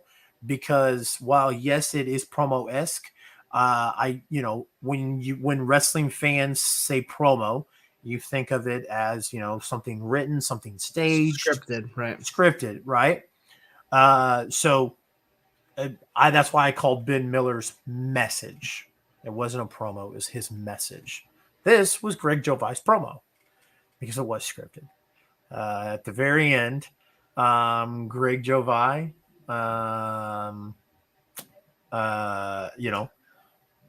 he, like I said, he cut a fantastic face promo, and then and then ended it and stomped on the guy's snacks bag in the middle of the ring. I was expecting a big explosion. We didn't get a big explosion of the bag. I was kind of hoping that would be my, got your fix in. Yeah, it'd be my fix in of watching people clean up a bunch of shit from guys' snacks, but it's all right. You saw one guy clean them up, and he got the crowd popped for him. It was chanting. But no, when it was like you said, Jovi and Brian said it best too. Jovi is money. He can play, and as we just saw, if he wanted to, he could flip into a baby face at any point in time and get the crowd behind him, because that's exactly what he did. I got behind him. I was like, man, he's saying things that, it's all heartfelt. And then when he flipped it and he said he was not the first, he was the first person, but not the only person to say in a scripted promo, I'm glad that this shithole is closing. When those words came out of his mouth, boom, back to regular Greg Jovi. And I agree. From he climbed up to the middle rope to jump on those bags of chips, and the fact that they didn't fly into the middle of the crowd, it was amazing. But yes, although it should have. I wanted it to. Yeah, should have. And then we watched at the Hartzell over there grabbing chips and shoving them in his mouth and eating them as they're getting cleaned up. It was great. I completely forgot about that part. I loved it. So then after the Greg Jovi promo, we got Grindhouse, Davey Vega, and Anakin Murphy. Is Matt Fidget still injured? I believe so. Okay. Or he might be close to coming back, but he had I think it was a knee surgery, or not surgery, but knee injury. Gotcha. So so Davey Vega and Anakin Murphy against the Premier. And I was all ready because it's the final JourneyPro show. And there's, like Joe Vice said, there was no cameras. It wasn't live. So I was ready to go full on fanboy for the Premier. And Dimitri said, fuck that. He said, no. I was doing this, and Dimitri grabbed my arms. And he was like, no, we're not cheering for them. I was like, all right, man. I was like, all right, that's fine. That's fair.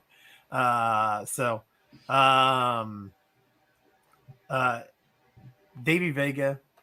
Yeah, I was going to say, what dude steals every match he's in, man. It's just, yes. He's a phenomenal talent. I'm not going to take anything away from SK or Campbell. Obviously, they're fucking, bounds and bounds of talent oozing out of those two kids. But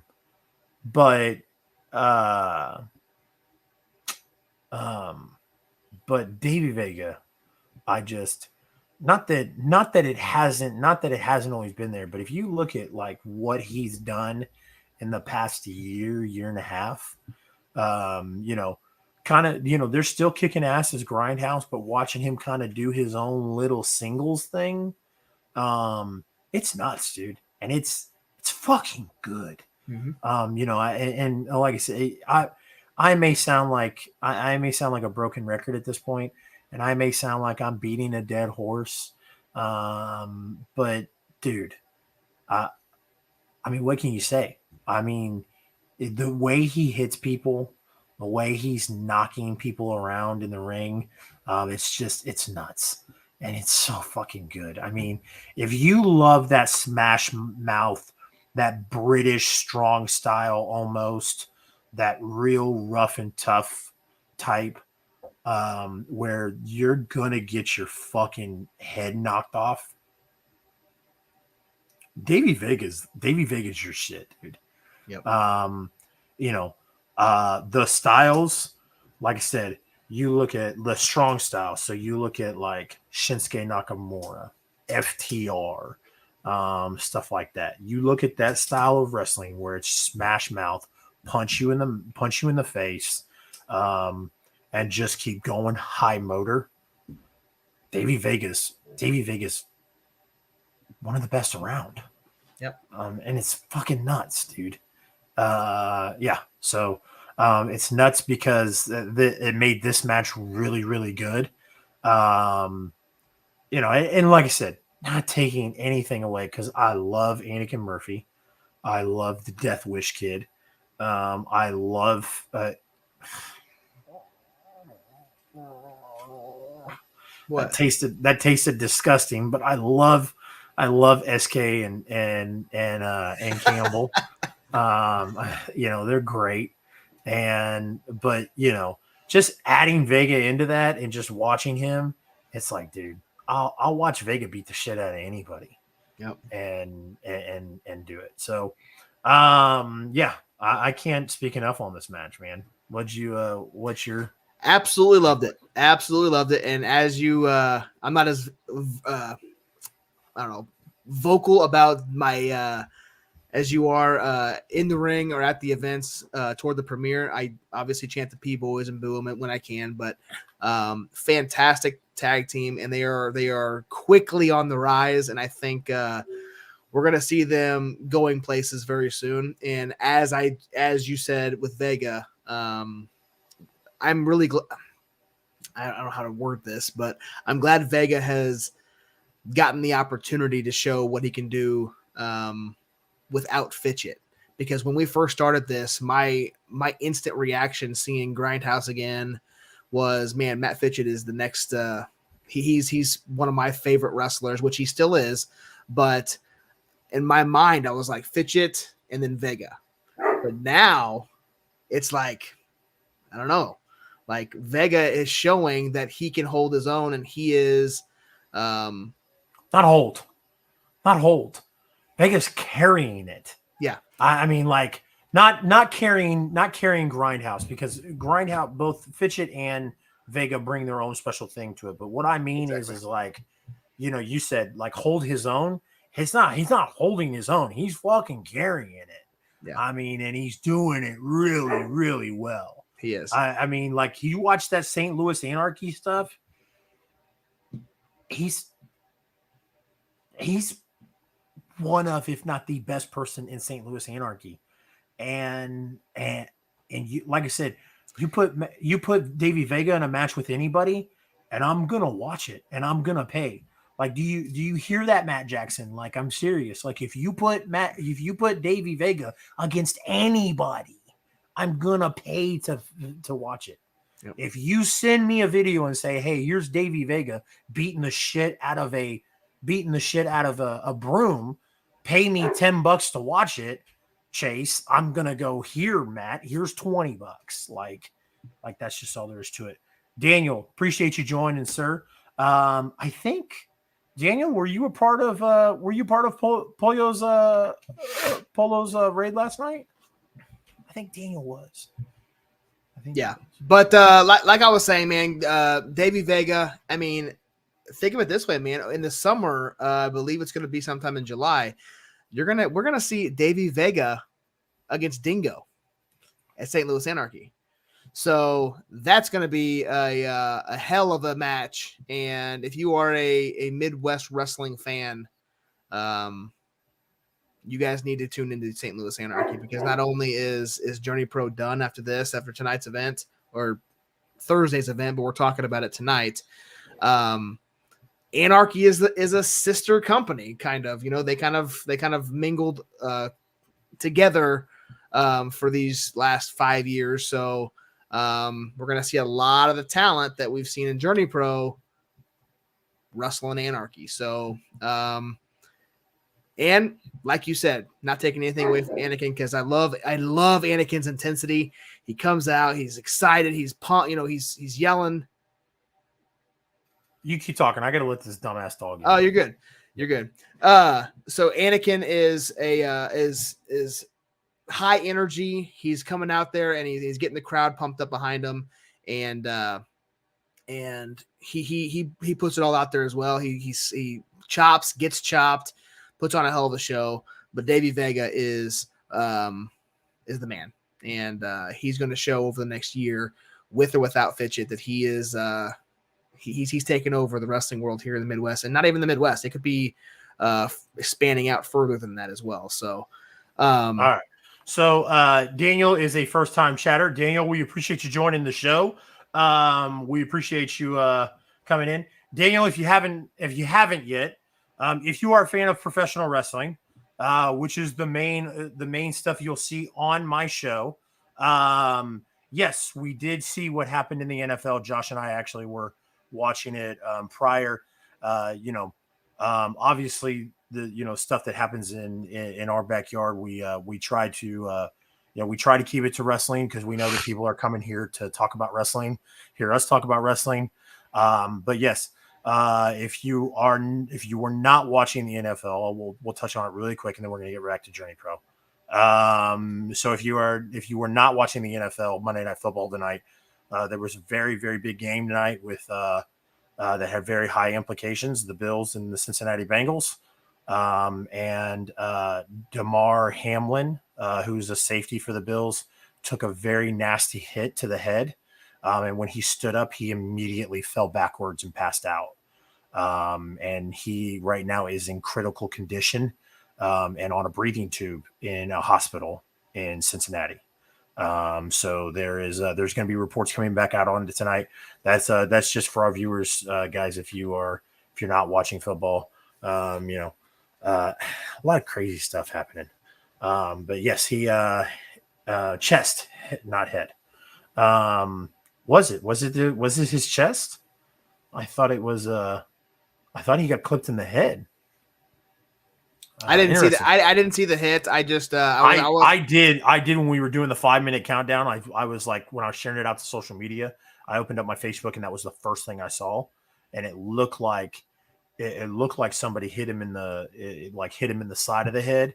But yeah, it was very disturbing, because, like I said, he stood up and he looked completely fine. And then he immediately fell backwards, just like fainted. And it was like, oh shit. So Monday Night Raw, 8 out of 10 today. Nice. That sounds like a Jake score, man. Jake boss, yeah. Yeah, Jake. Daniel, you and Jake would get along perfect, my friend. Let's get Daniel and Jake together and have them score a Monday Night Raw. That would be the shit, dude. Hell yeah. I love it. Anyways, so Grindhouse did wind up defeating the Premier. Yep. Like I said, in a very, very good contest. Like I said, not taking anything away from the three other gentlemen. SK, Campbell, fantastic. They worked that match. They looked great in that match. Anakin, love Anakin's style. I know a lot of people harp on Darby Allin and his size. Anakin kind of reminds me of that, but Anakin's got a little bit more grit to him, and a little bit better wrestling fighting style than Darby. I'm just not a big, huge Darby fan. But I love what Anakin's doing. So, like I said, cannot say enough great things about this match. This next match, JDX versus Bad Buns Jay Fowler. Let me tell you, I harp on Darby for his numerous sexual assault allegations, and his physical abuse allegations. If you were dating Gigi Dolan, I never mind. I'm not gonna say that. That's ridiculous. It's just you're a punk. You're a punk bitch. Punk bitch. Anyways, speaking of punk bitches, Jay Fowler.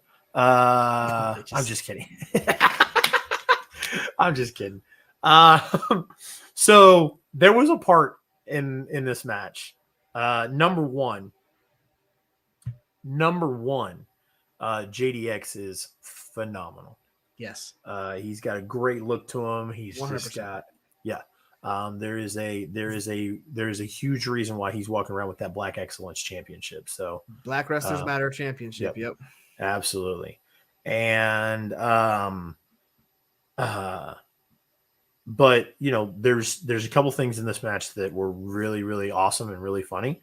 One of which was this: I started a Micah chant, and Fowler did not like that. And I got the reaction out of Micah I wanted, because Micah stuck his head out from the curtain while the referee was talking to JDX and goes, Fowler, fuck you, bitch. And it got me, dude. Yeah. He just like boom, and then goes, fuck you, bitch. It was great. It was. Listen, I I love this show because I love doing these shows with Josh, because Josh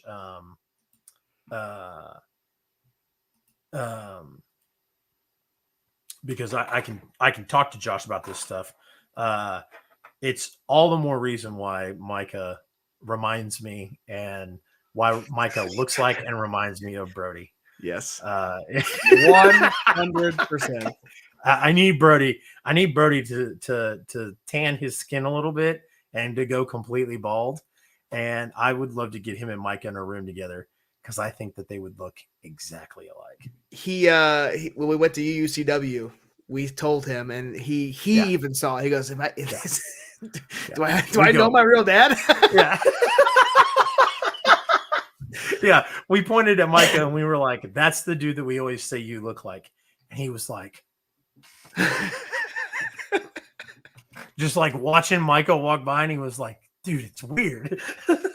Yep.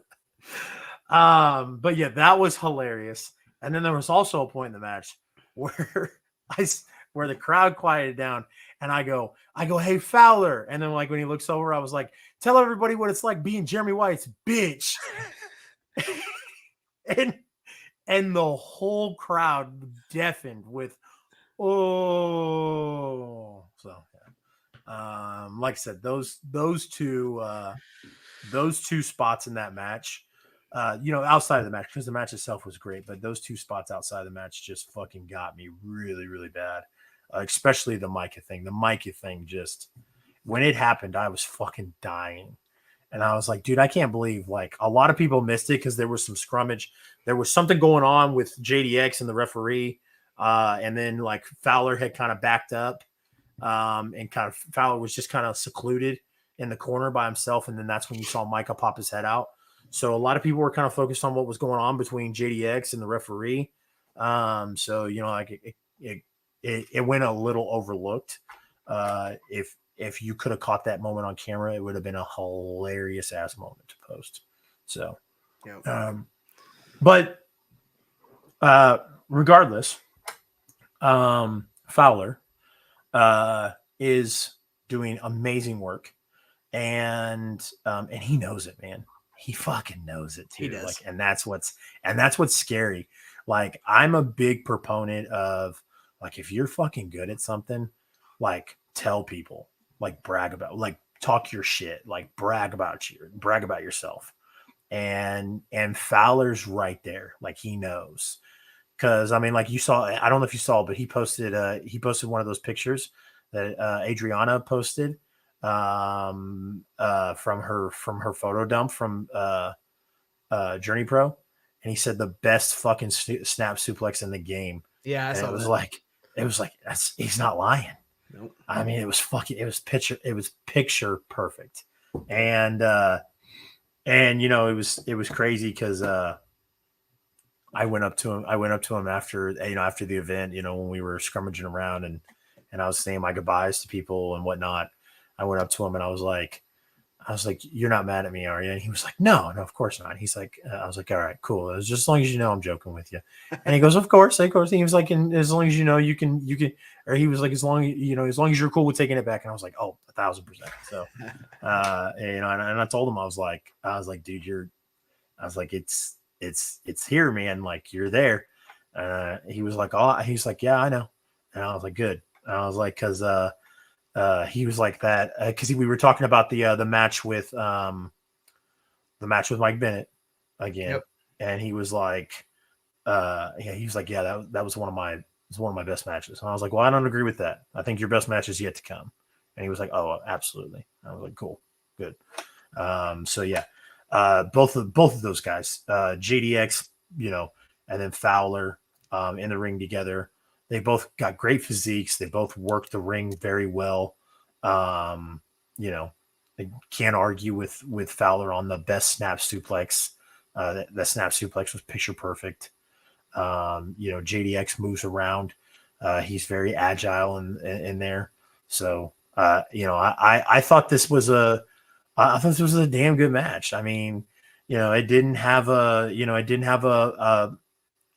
big back story. It wasn't a loose end that they were tying off or anything like that. It was just a damn good story they told in the ring.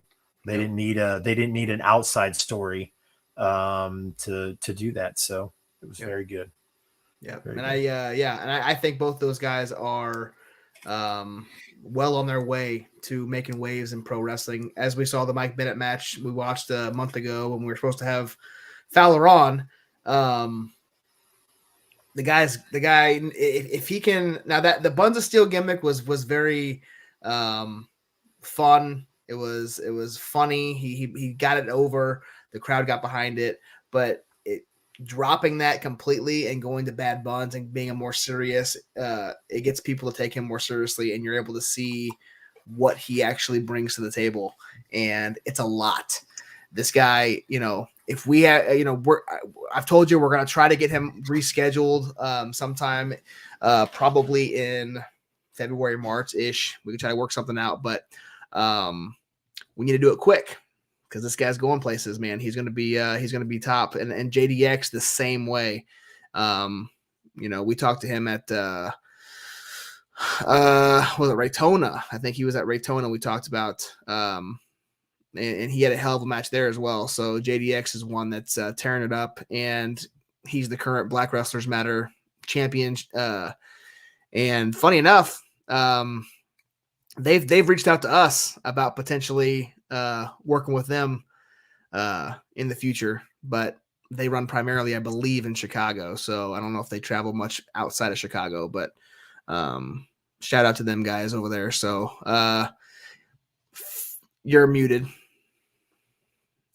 But we'll talk about that. You keep talking about. Well, no, I was gonna say we'll talk about it, we'll kind of get there when we start talking about the I-70 hot tag expanding. So like I said, there was a reason why we chose the I-70 in the name. So it's a long highway.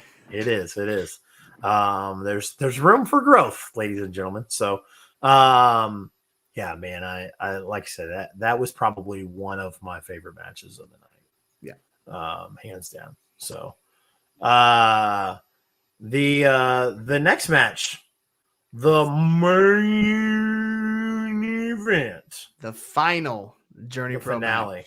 Yep. Series finale. The series finale. And I want to emphasize on this that I said it last week. Hey, by the way, really quick, how's my stream? Am I cool? You're good now. It was kind of sketchy there at the last 5 minutes, but you're good now. Okay. I've been on one bar. I'm kind of getting irritated about it. Listen, Xfinity sucks balls. I don't know if you guys know that or not. Yeah, that's what I got. Yep. So anyways, I made it very clear to Josh that if at any point in time anybody else besides Christian Rose won this match, I would have started a fucking riot right then and there, inside and outside of Angus. I'm fucking hungry, man. I'm sitting over here thinking about beef. Anyways, anybody else, I mean it. I know there was, and I even told Josh when second to none, Kenny Alfonso's music hit, and Kenny hit, I nudged Josh and I go, dude, I might take that back, and I might be okay with Kenny winning that match. But at the end of the night, it was the way it should have been. I always hate having conversations with people and kind of talking about what the conversations were. And so I may get, I don't think I will, because I don't think it's a big deal, but I did have a conversation with Ben Miller a couple months ago.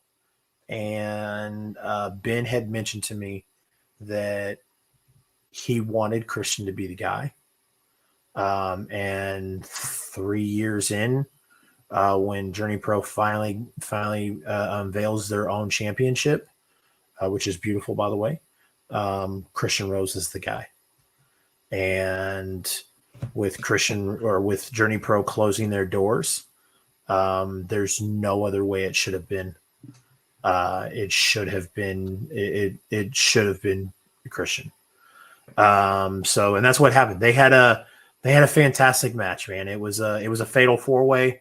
We got to see the best of Gary fucking Jay, the best of second to none Kenny Alfonso, the best of the Monarch Jeremy Wyatt, and the best of Christian Rose.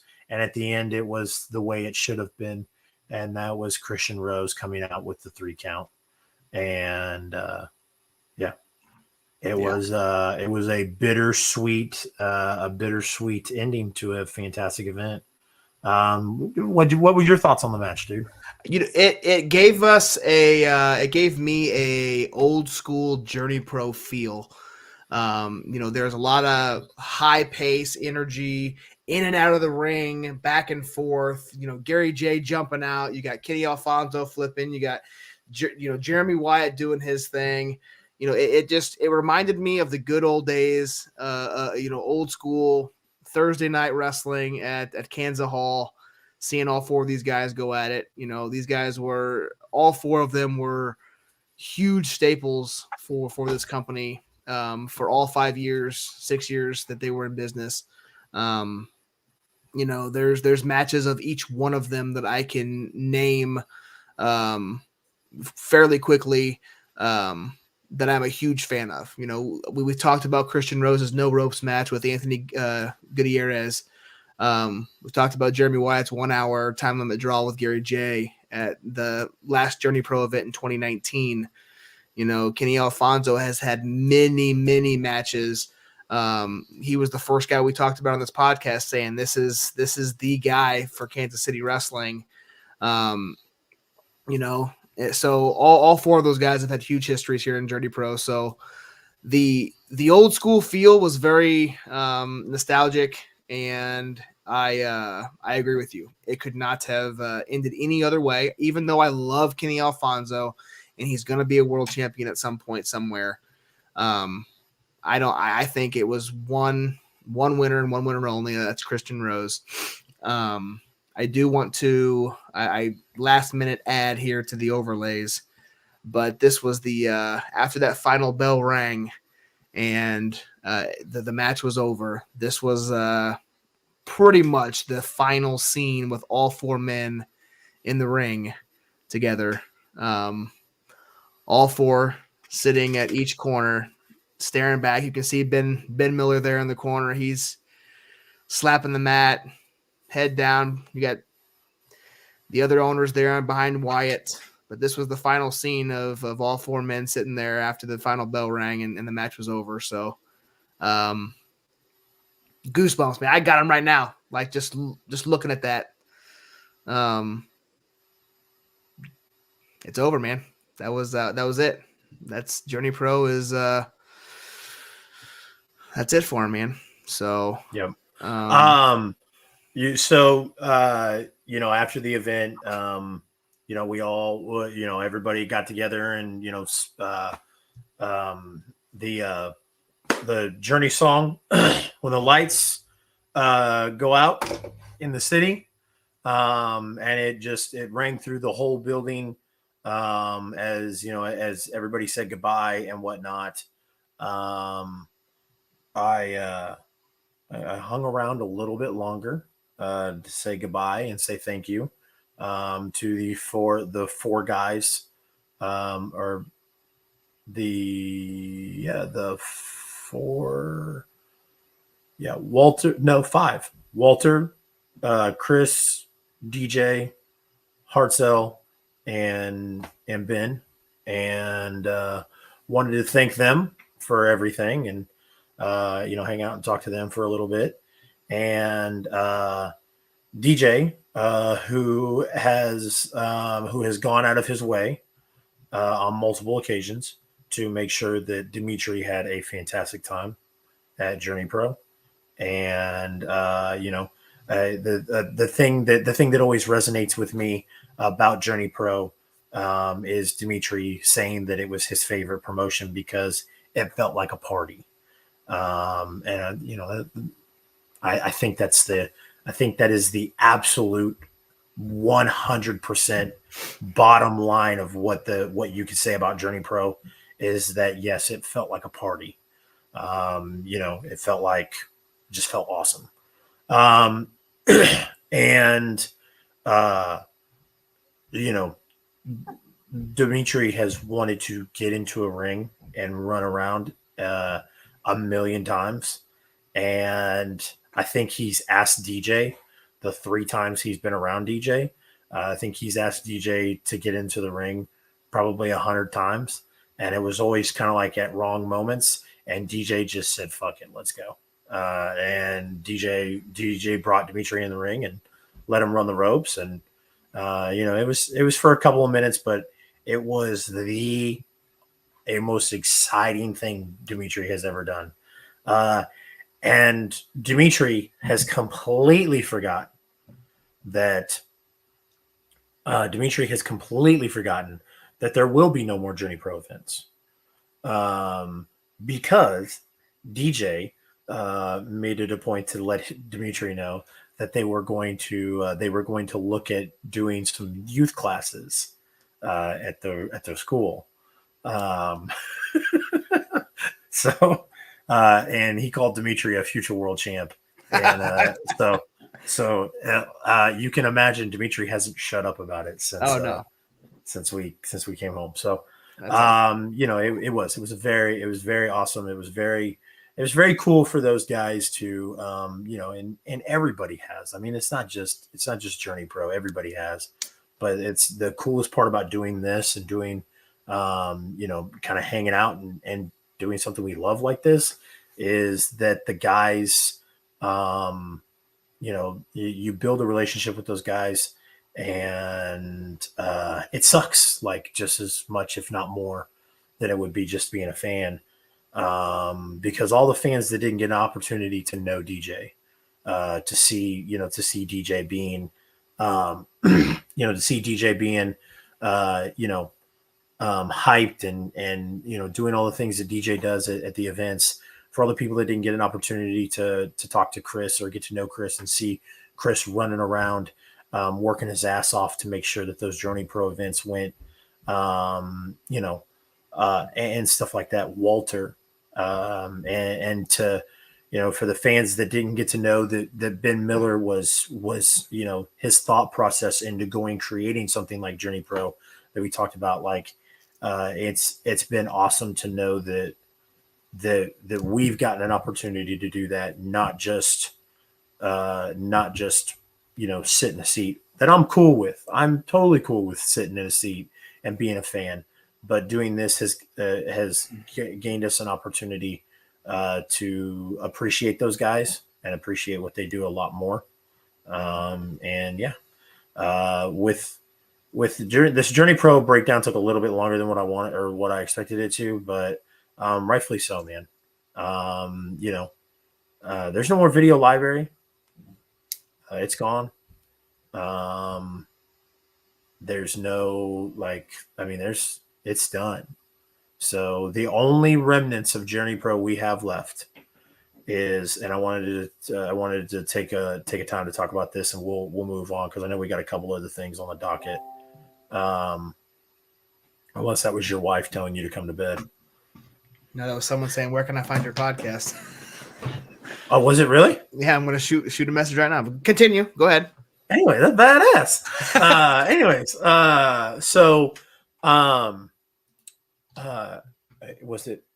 Was it somebody we know or? Yeah. Message me in the private chat. Anyways, so with that being said, the only thing left of JourneyPro is number one, the ring. The ring belongs to the KC Wrestling Academy, and we'll kind of get into that. And the JourneyPro Championship. For those that don't know, Christian Rose is a phenomenal wrestler, and he's a great guy, and he is going to carry on that JourneyPro Championship that he busted his ass for into St. Louis Anarchy. So Yes. Very, very exciting. So speaking of that, I was looking for it. Good Lord, why is Anarchy's retweeted something 17,000 times? Anyway, he is going to carry on the JourneyPro legacy, and the JourneyPro title is going to go to St. Louis Anarchy. I'm not sure if the title design is going to change. They'll probably keep it exactly as it is, but the title name is changing. And they posted it on their social medias that I think it's called the Destination Championship. I saw a video and I cannot find it now. I thought it was on their Facebook or Twitter page. It is called the Destination Championship, and that's what's going to be defended in St. Louis Anarchy. They played a video of JourneyPro ending, saying that they've had a long history, and for 3 years of that, 4 years of that, they were defending the St. Louis Anarchy Gateway Heritage Championship as their title until they introduced the JourneyPro title. Where now St. Louis Anarchy is going to do the same thing, and it's going to be called the Destination Championship. So, I just saw. I know which video you're talking about. I didn't watch it till the very end though. I was kind of like glancing through. So, yeah, it's that video that they played. Every day is a journey, and the journey itself is home by Matsu Bashao. Yep. So I'm sure the title is going to stay the same for a while, and I'm sure maybe if somebody finally beats Christian Rose, maybe they'll change it up and actually have it say the Destination title and have a second championship in St. Louis Anarchy, which is cool. But it is very cool that you're going to get Christian Rose's title run is going to continue, and we're going to see him defend it. So absolutely. So we have this. We have a couple of things before we close out. We're just all negative tonight, man, because this next topic is another. Not only did a Kansas City promotion just close and run their final show, but not 72 hours later, the other Kansas City promotion posted on their Facebook page a very long post. We won't read the entire thing, but I do have a screenshot of it. Not great news from Central States Wrestling after what they just had their biggest event, record-setting event, 700 plus at Deal with the Steel. But they had a flood at the Armory. 145,000. Kansas City flooded. Kansas City flooded, correct. Yep. But there was a water pipe that broke at the KCK National Guard Armory. Approximately 145,000 gallons of water poured through the armory. 3 inches of standing water. A lot of damage to the armory itself. But not only did the armory get damaged, but they allowed CSW to store their ring and their electronics in the building. So they, and I got pictures here, guys. 3 inches of standing water inside the entire armory and the basement. We're gonna run through some of these pictures here. This is where the ring was at Deal with the Steel and Vendetta. The floor is just completely buckled.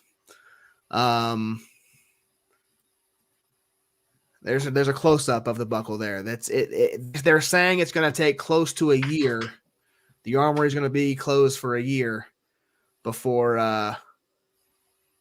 they're going to be able to completely renovate it and get it all fixed. Here's the ring posts of the ring. So the ring was in the basement, I believe is what they said. There it is. I don't know if it's completely a loss, the ring, but they are kind of looking for assistance for people who can fabricate and help with some of this stuff. It's crazy. Yeah. I can't even imagine 145,000 gallons. Like, let alone it just be all of your, like, that was just the ring, guys. They lost all their, what was it, the camera equipment, the electronics, the sound. Like, after what their best event that this happens, and like I said, it was just 72 hours after we just saw the last JourneyPro event, the other Kansas City promotion takes a huge hit. So,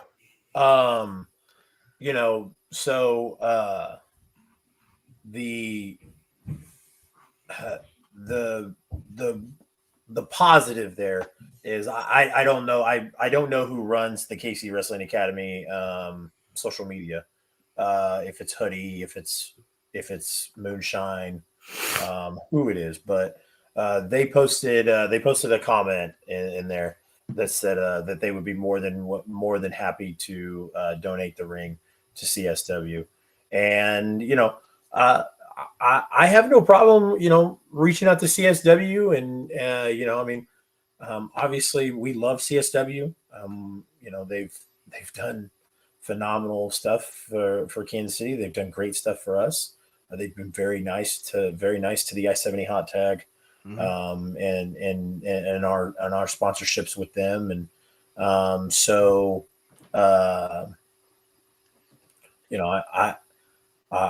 we'd love to do something, whether it's a fundraiser or something of some kind, just to see how we can help to make sure that CSW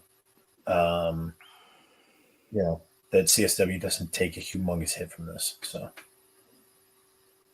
yeah, and it's crazy because when I was talking to Luke Langley, I asked him if he's going to be at the January show, and he told me no, there's not going to be a January show. It's going to be February. There were some issues with the armory. I had no idea this was what the issue was at the time. So yeah, I mean, if we can help any way we can, so if we can do a fundraiser to help out any they did create a GoFundMe. So fantastic. I did not see that. Yeah, they're trying awesome. to raise money. They were not going to, but since the outpouring of support from the fans and saying you should start one, they decided to go ahead and do it. So if you guys can, go over to CSW on their Facebook or cswwrestling.com, and you're gonna what? No, I'm getting the link pulled up. Okay, that's what I thought. Anyway, cswwrestling.com to check out their GoFundMe page, and they'll tell you all the specifics of exactly what happened. How much they think they're going to need, all that good stuff. So if you guys can support, by all means, do it. The first sentence in that GoFundMe is, if you are trying to decide whether to support one cause or support CSW, go support that other cause. That was their first sentence.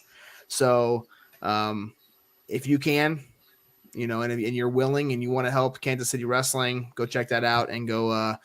And they have perks for for if you help donate a certain amount. I think it's $25. There's some different perks that they're going to give out for future events, digital downloads, discounts to businesses, companies, services, a lot of their sponsors that CSW has, they have, gift certificates and stuff like that. So we posted it in the chat. So the GoFundMe is there on all Twitch, YouTube, and Facebook. So go check that out. Absolutely. And then there's a website as well. Let me share my screen.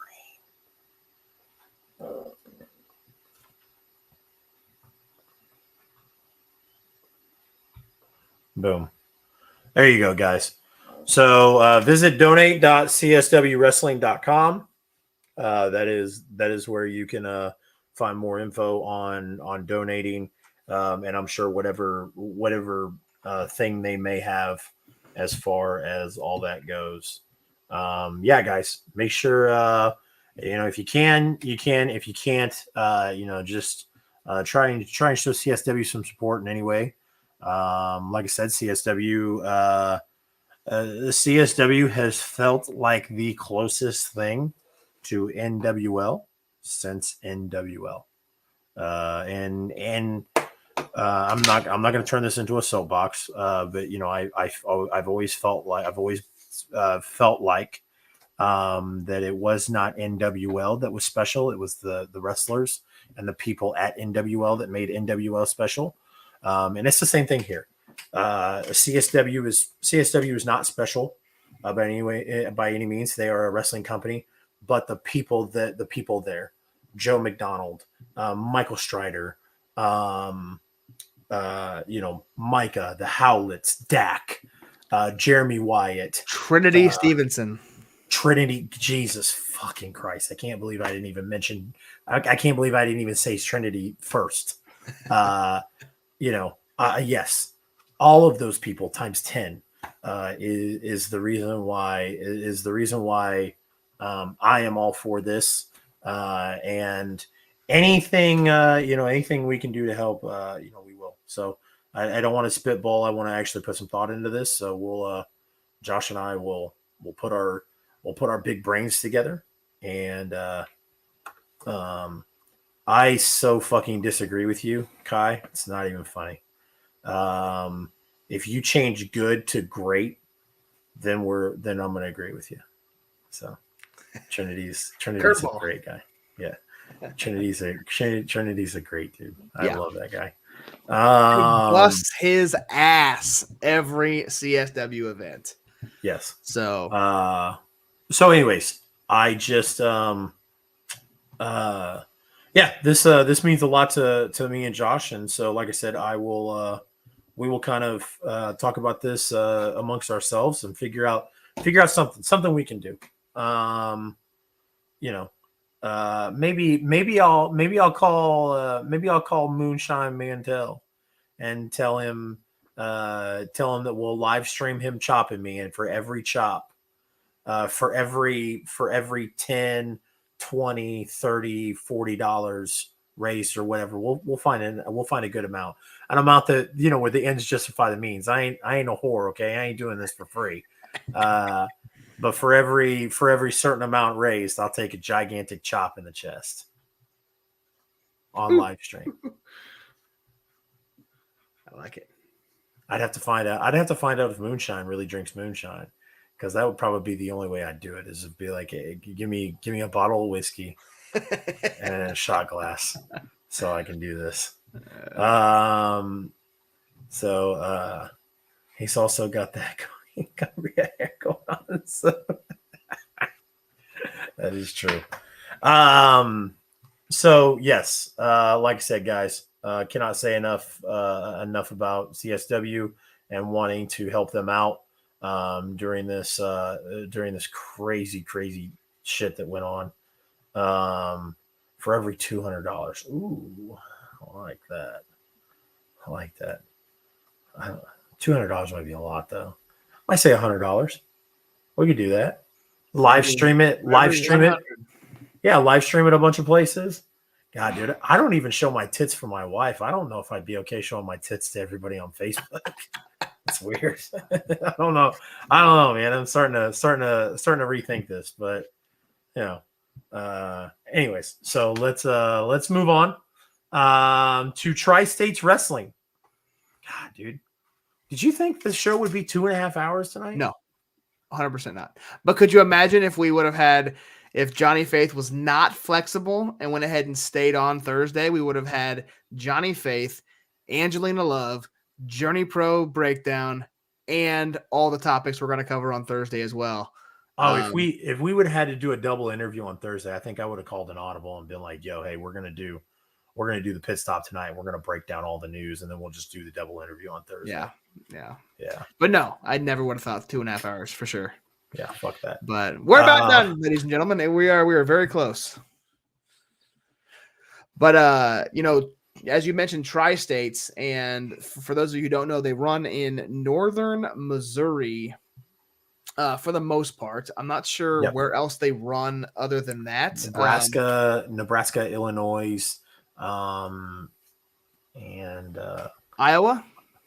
I think so. See, I know they call it the Tri-States. I know they run in. They haven't ran, at least to my knowledge, they haven't ran in anywhere else than northern Missouri since we started.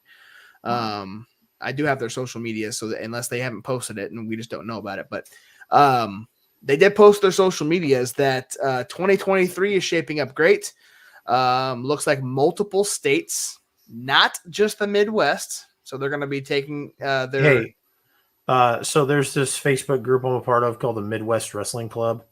Fuck those guys. Those guys keep deleting our posts because we're Midwest wrestling and we're putting over Midwest wrestlers. So I just want to throw that out there. Midwest Wrestling Club. Fuck them. Anyways. Oh, that's it? Yeah. Okay. That's all I wanted. Okay. Anyway, they said multiple states, not just the Midwest, a 5-day tour and quite a few shows. So that's fantastic for professional wrestling here in our area. If they can, Tri-States ran in Bethany, Missouri, Macon, Missouri, St. Joe. They did a 3. Jesus, I fucked that all. I fucked that all up. I took a NyQuil right before y'all went on, and I've been fighting that. Wow.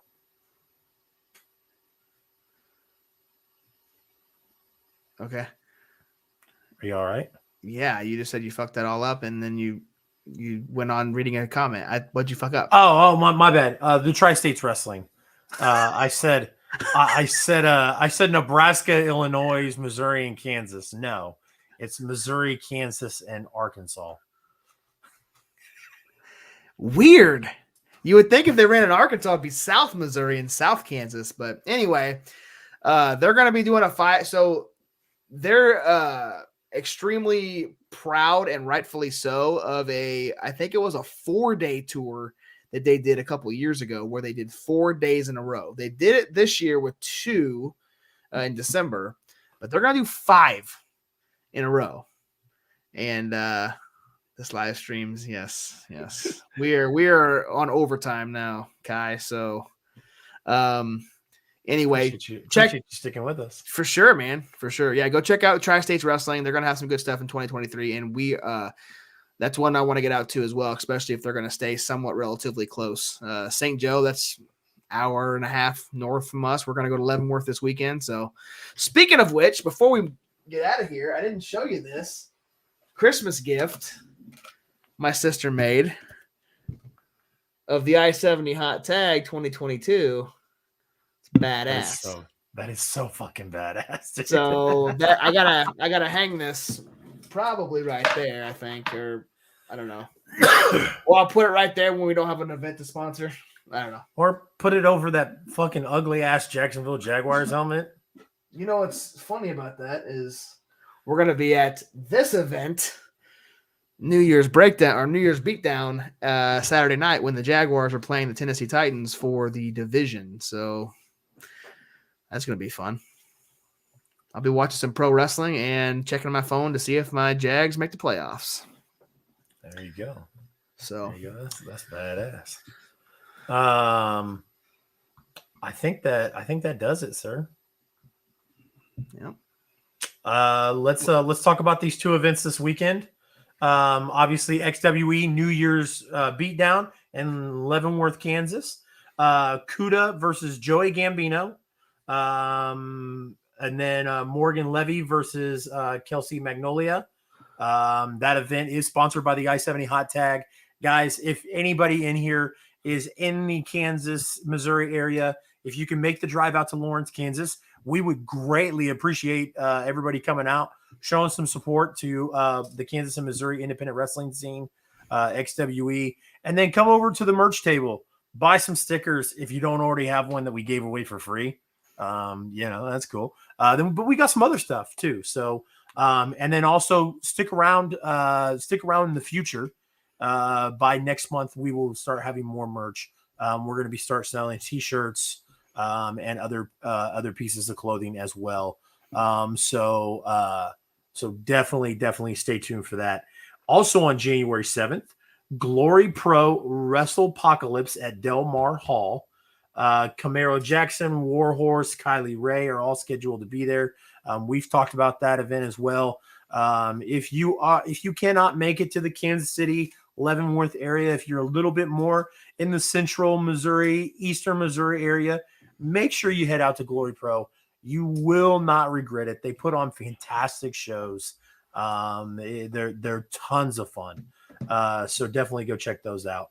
And then, guys, as we mentioned, on January 5th, the I-70 Hot Tag on Thursday is going to have former TNA Knockout, NWA talent right now. The beautiful person herself, Angelina Love. We're very excited to have her on. She's going to be at Glory Pro on the 7th. So we're going to talk to her about that event and what she's got going on, and ask her a little bit more questions than that. So it's going to be a fun interview. Make sure you tune in live. That's the best part of the I-70 Hot Tag, guys. Is we're live. We do them on the fly with you guys here. We also get your questions answered in the chat, so it's lots of fun. Other than that, and then on January 9th, next Monday, we have another pit stop interview.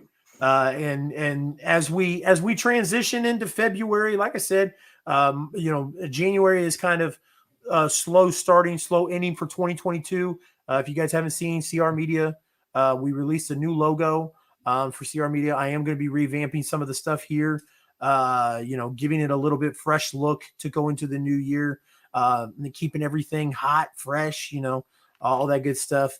And as we transition into February and more into 2023, the pit stop is going to be a little bit different. We've talked about that on previous shows. Not going to harp on it right now. But for the time being, while we need interviews, and why we've got talent asking us to interview them, fuck it, why not? So next Monday, we've got the prodigy Alan Jones coming on here, and we're going to sit down with him. And Alan Jones has been very active in New Breed, KCXW, a couple other places around here. I think he wrestled. I think he wrestled in Trailblazer a couple times. So I think so too. So like I said, very excited to get Alan Jones on here and talk to him.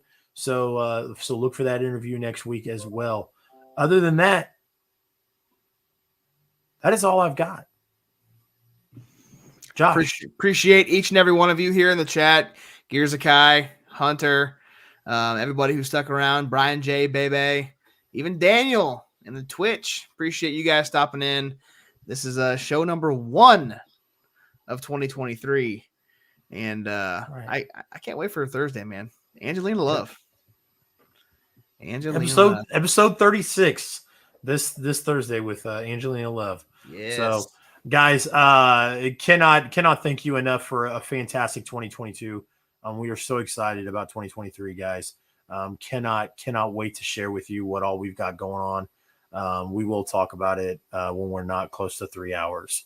With that being said, for myself, Chase, CR Media, for my co-host, Josh, the real Josh Elliott, the I-70 Hot Tag. As usual,